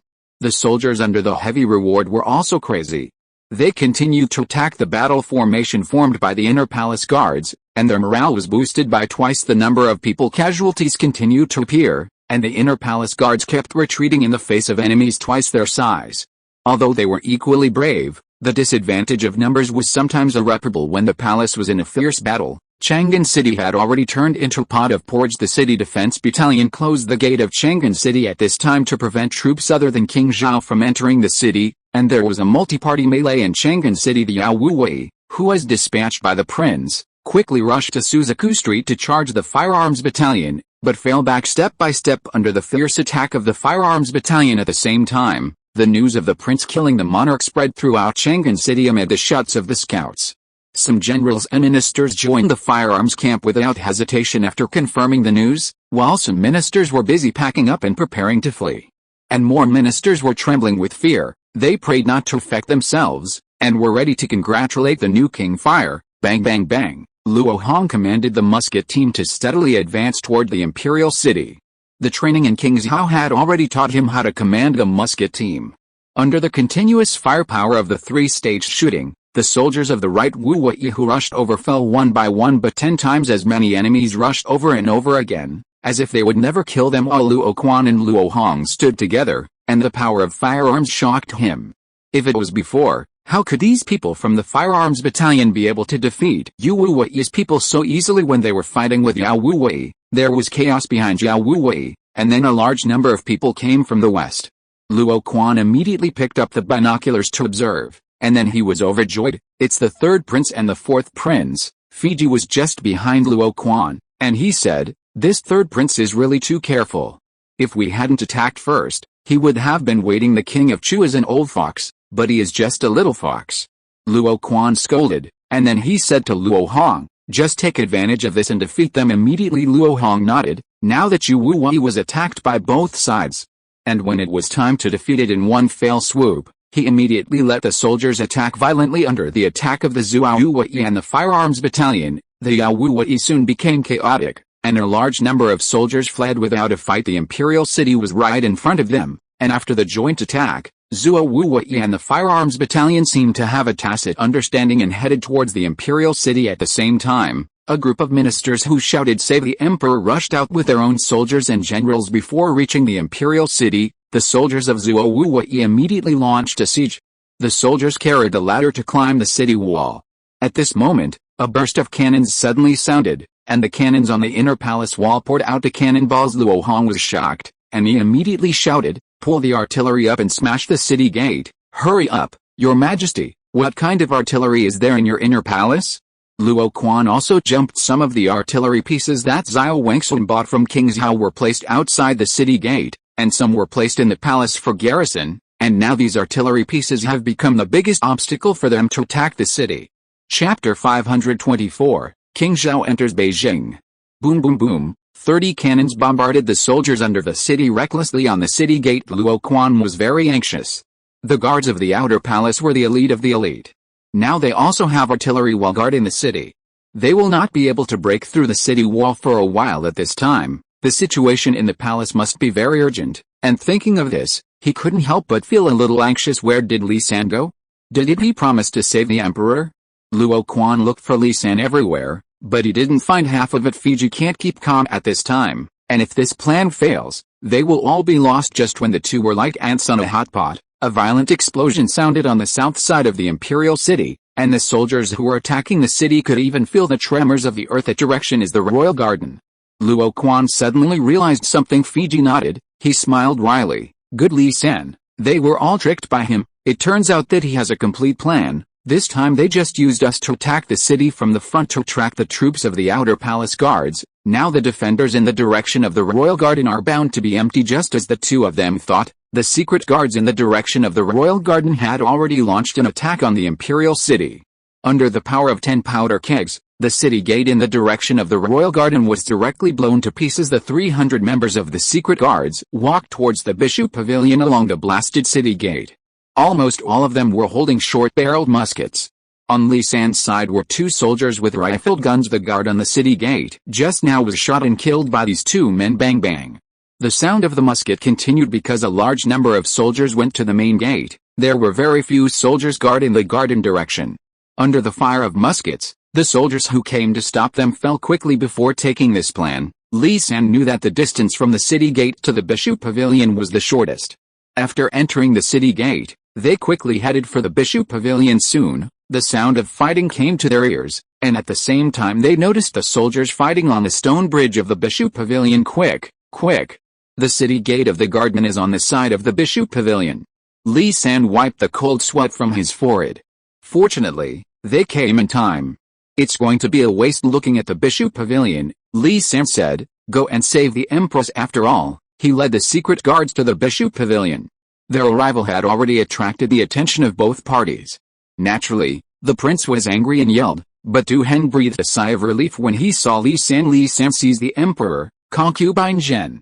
In front of the Bishu Pavilion, Li San bowed and said. Xiao Wangsun looked at Li San for a while, and he said, Ming'er also seems to have noticed it. Yes, yes, you should take concubine Zhen and leave now, Your Majesty. Your Highness means that the emperor and concubine Zhen will go together, and we will have a long-term plan when we arrive in Qingzhou, Li San said. Xiao Wangsun smiled. He remembers me, so I feel at ease, but I don't want to leave, and I can't move anymore. Don't waste any more time, you all go. Li San looked at Du Heng and concubine Zhen at this moment, undecided in his heart. He didn't understand what was going on when the stalemate was stalemate. A secret guard suddenly said, Commander, our people are semaphore. Hearing this, Li San picked up the binoculars and looked at a high place on the royal garden, only to see a secret guard waving a flag. Quickly after reading the semaphore, Li San's expression changed suddenly, and he said to Xiao Wangsun, Your Majesty, if you don't leave, it will be too late. King Zhao's black armor has arrived, and his army also has barbarian cavalry and archery, barbarian riding and shooting. Xiao Wangsun frowned, and then he suddenly laughed. Retribution? Really, retribution? This is my retribution. You all go. Don't worry about me. The soldiers can't support any more. Du Heng looked at the stone bridge. Most of the stone bridge was now occupied by the prince's people, and the remaining guards were retreating. Li San's face turned cold, and he said to the secret guard behind him, Quickly take the empress away. Yes. The secret guard immediately forcibly took concubine Zhen, who was still crying, to the royal garden. Then Li San looked at Liu Li and said, Let's go. It will be too late if you don't go. Xiao Wangsun was still indifferent at this time. He looked at the prince on the other side of the river with a complicated look in his eyes, but he still had no intention of leaving. Du Heng took a deep look at Xiao Wangsun, and he said to Li San, The emperor has made up his mind. Don't wait any longer. Let's go. Li San nodded and headed for the royal garden with a group of secret guards. In the royal garden, 2 hydrogen balloons were being prepared. This was their plan to escape, and it was also the safest plan. Your Majesty, you are about to leave. Du Heng knelt down in front of Xiao Wangsun and bowed deeply to Xiao Wangsun. Xiao Wangsun didn't speak. His eyes still looked at the soldiers who were fighting fiercely.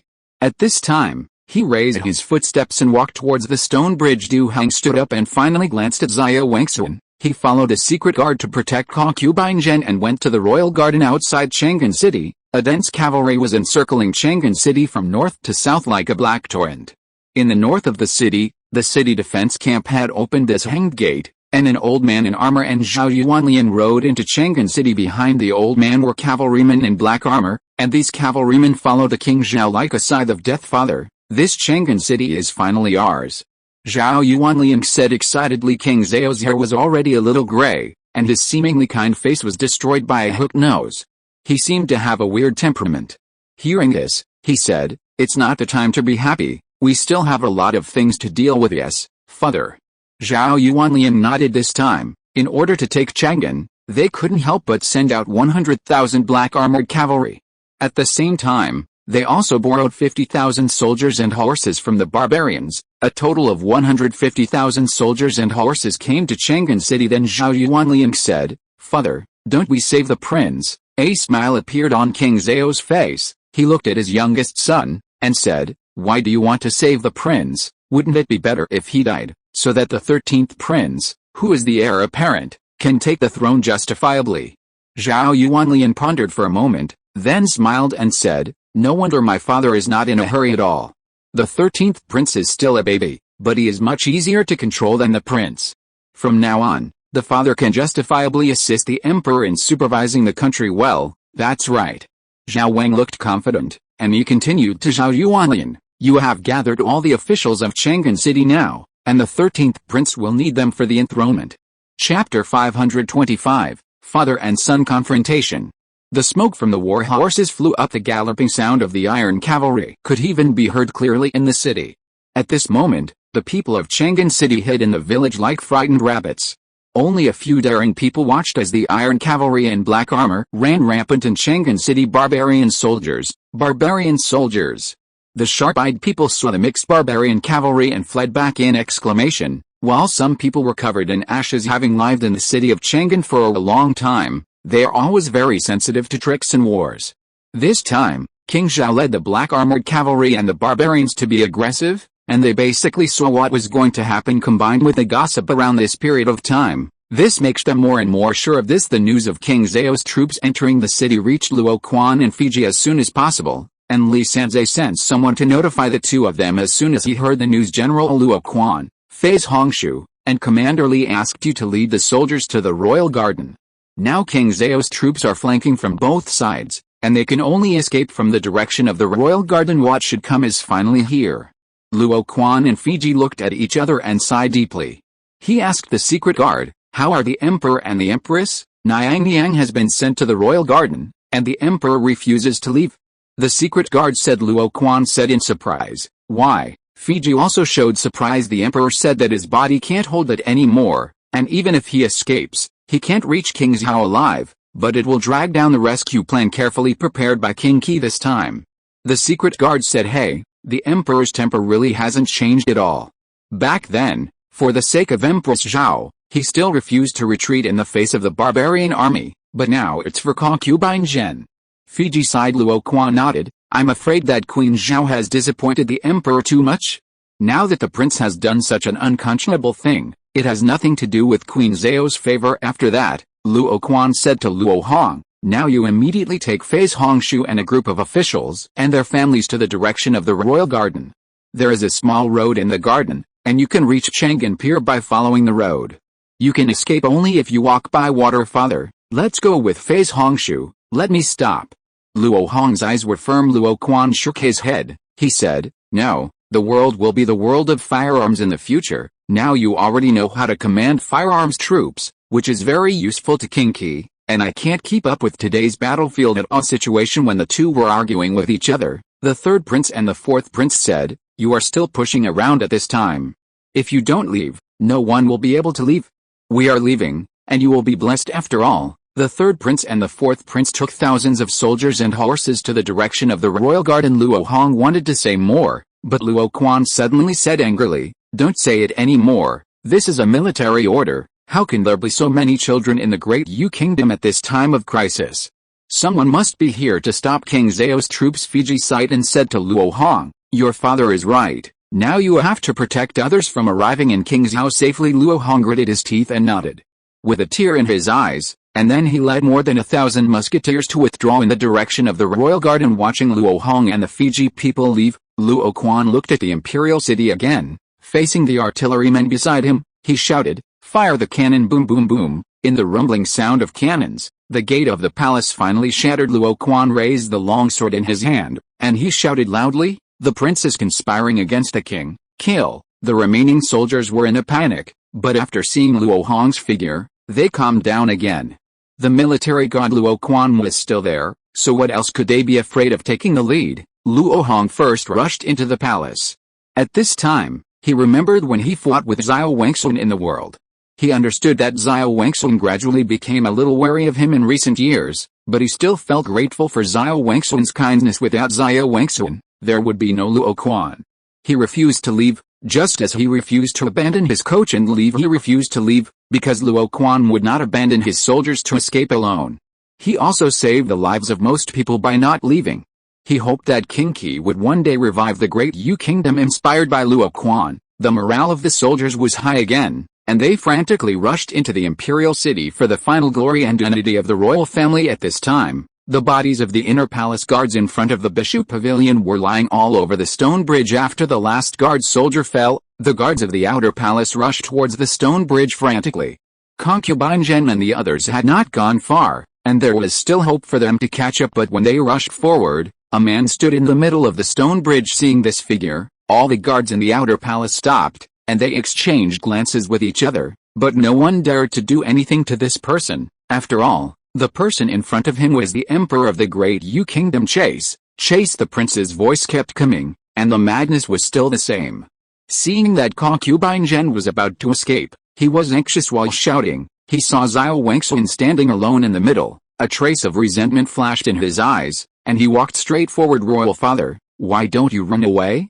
Could it be that you already know that you won't survive today? The prince's face was distorted, and his smile was eerie. Xiao Wangsun felt nauseous for a while, and suddenly spit out a large mouthful of blood. At the same time, all his strength was almost three-dimensional. He stabbed the sharp sword in his hand on the ground to support his body. Escape?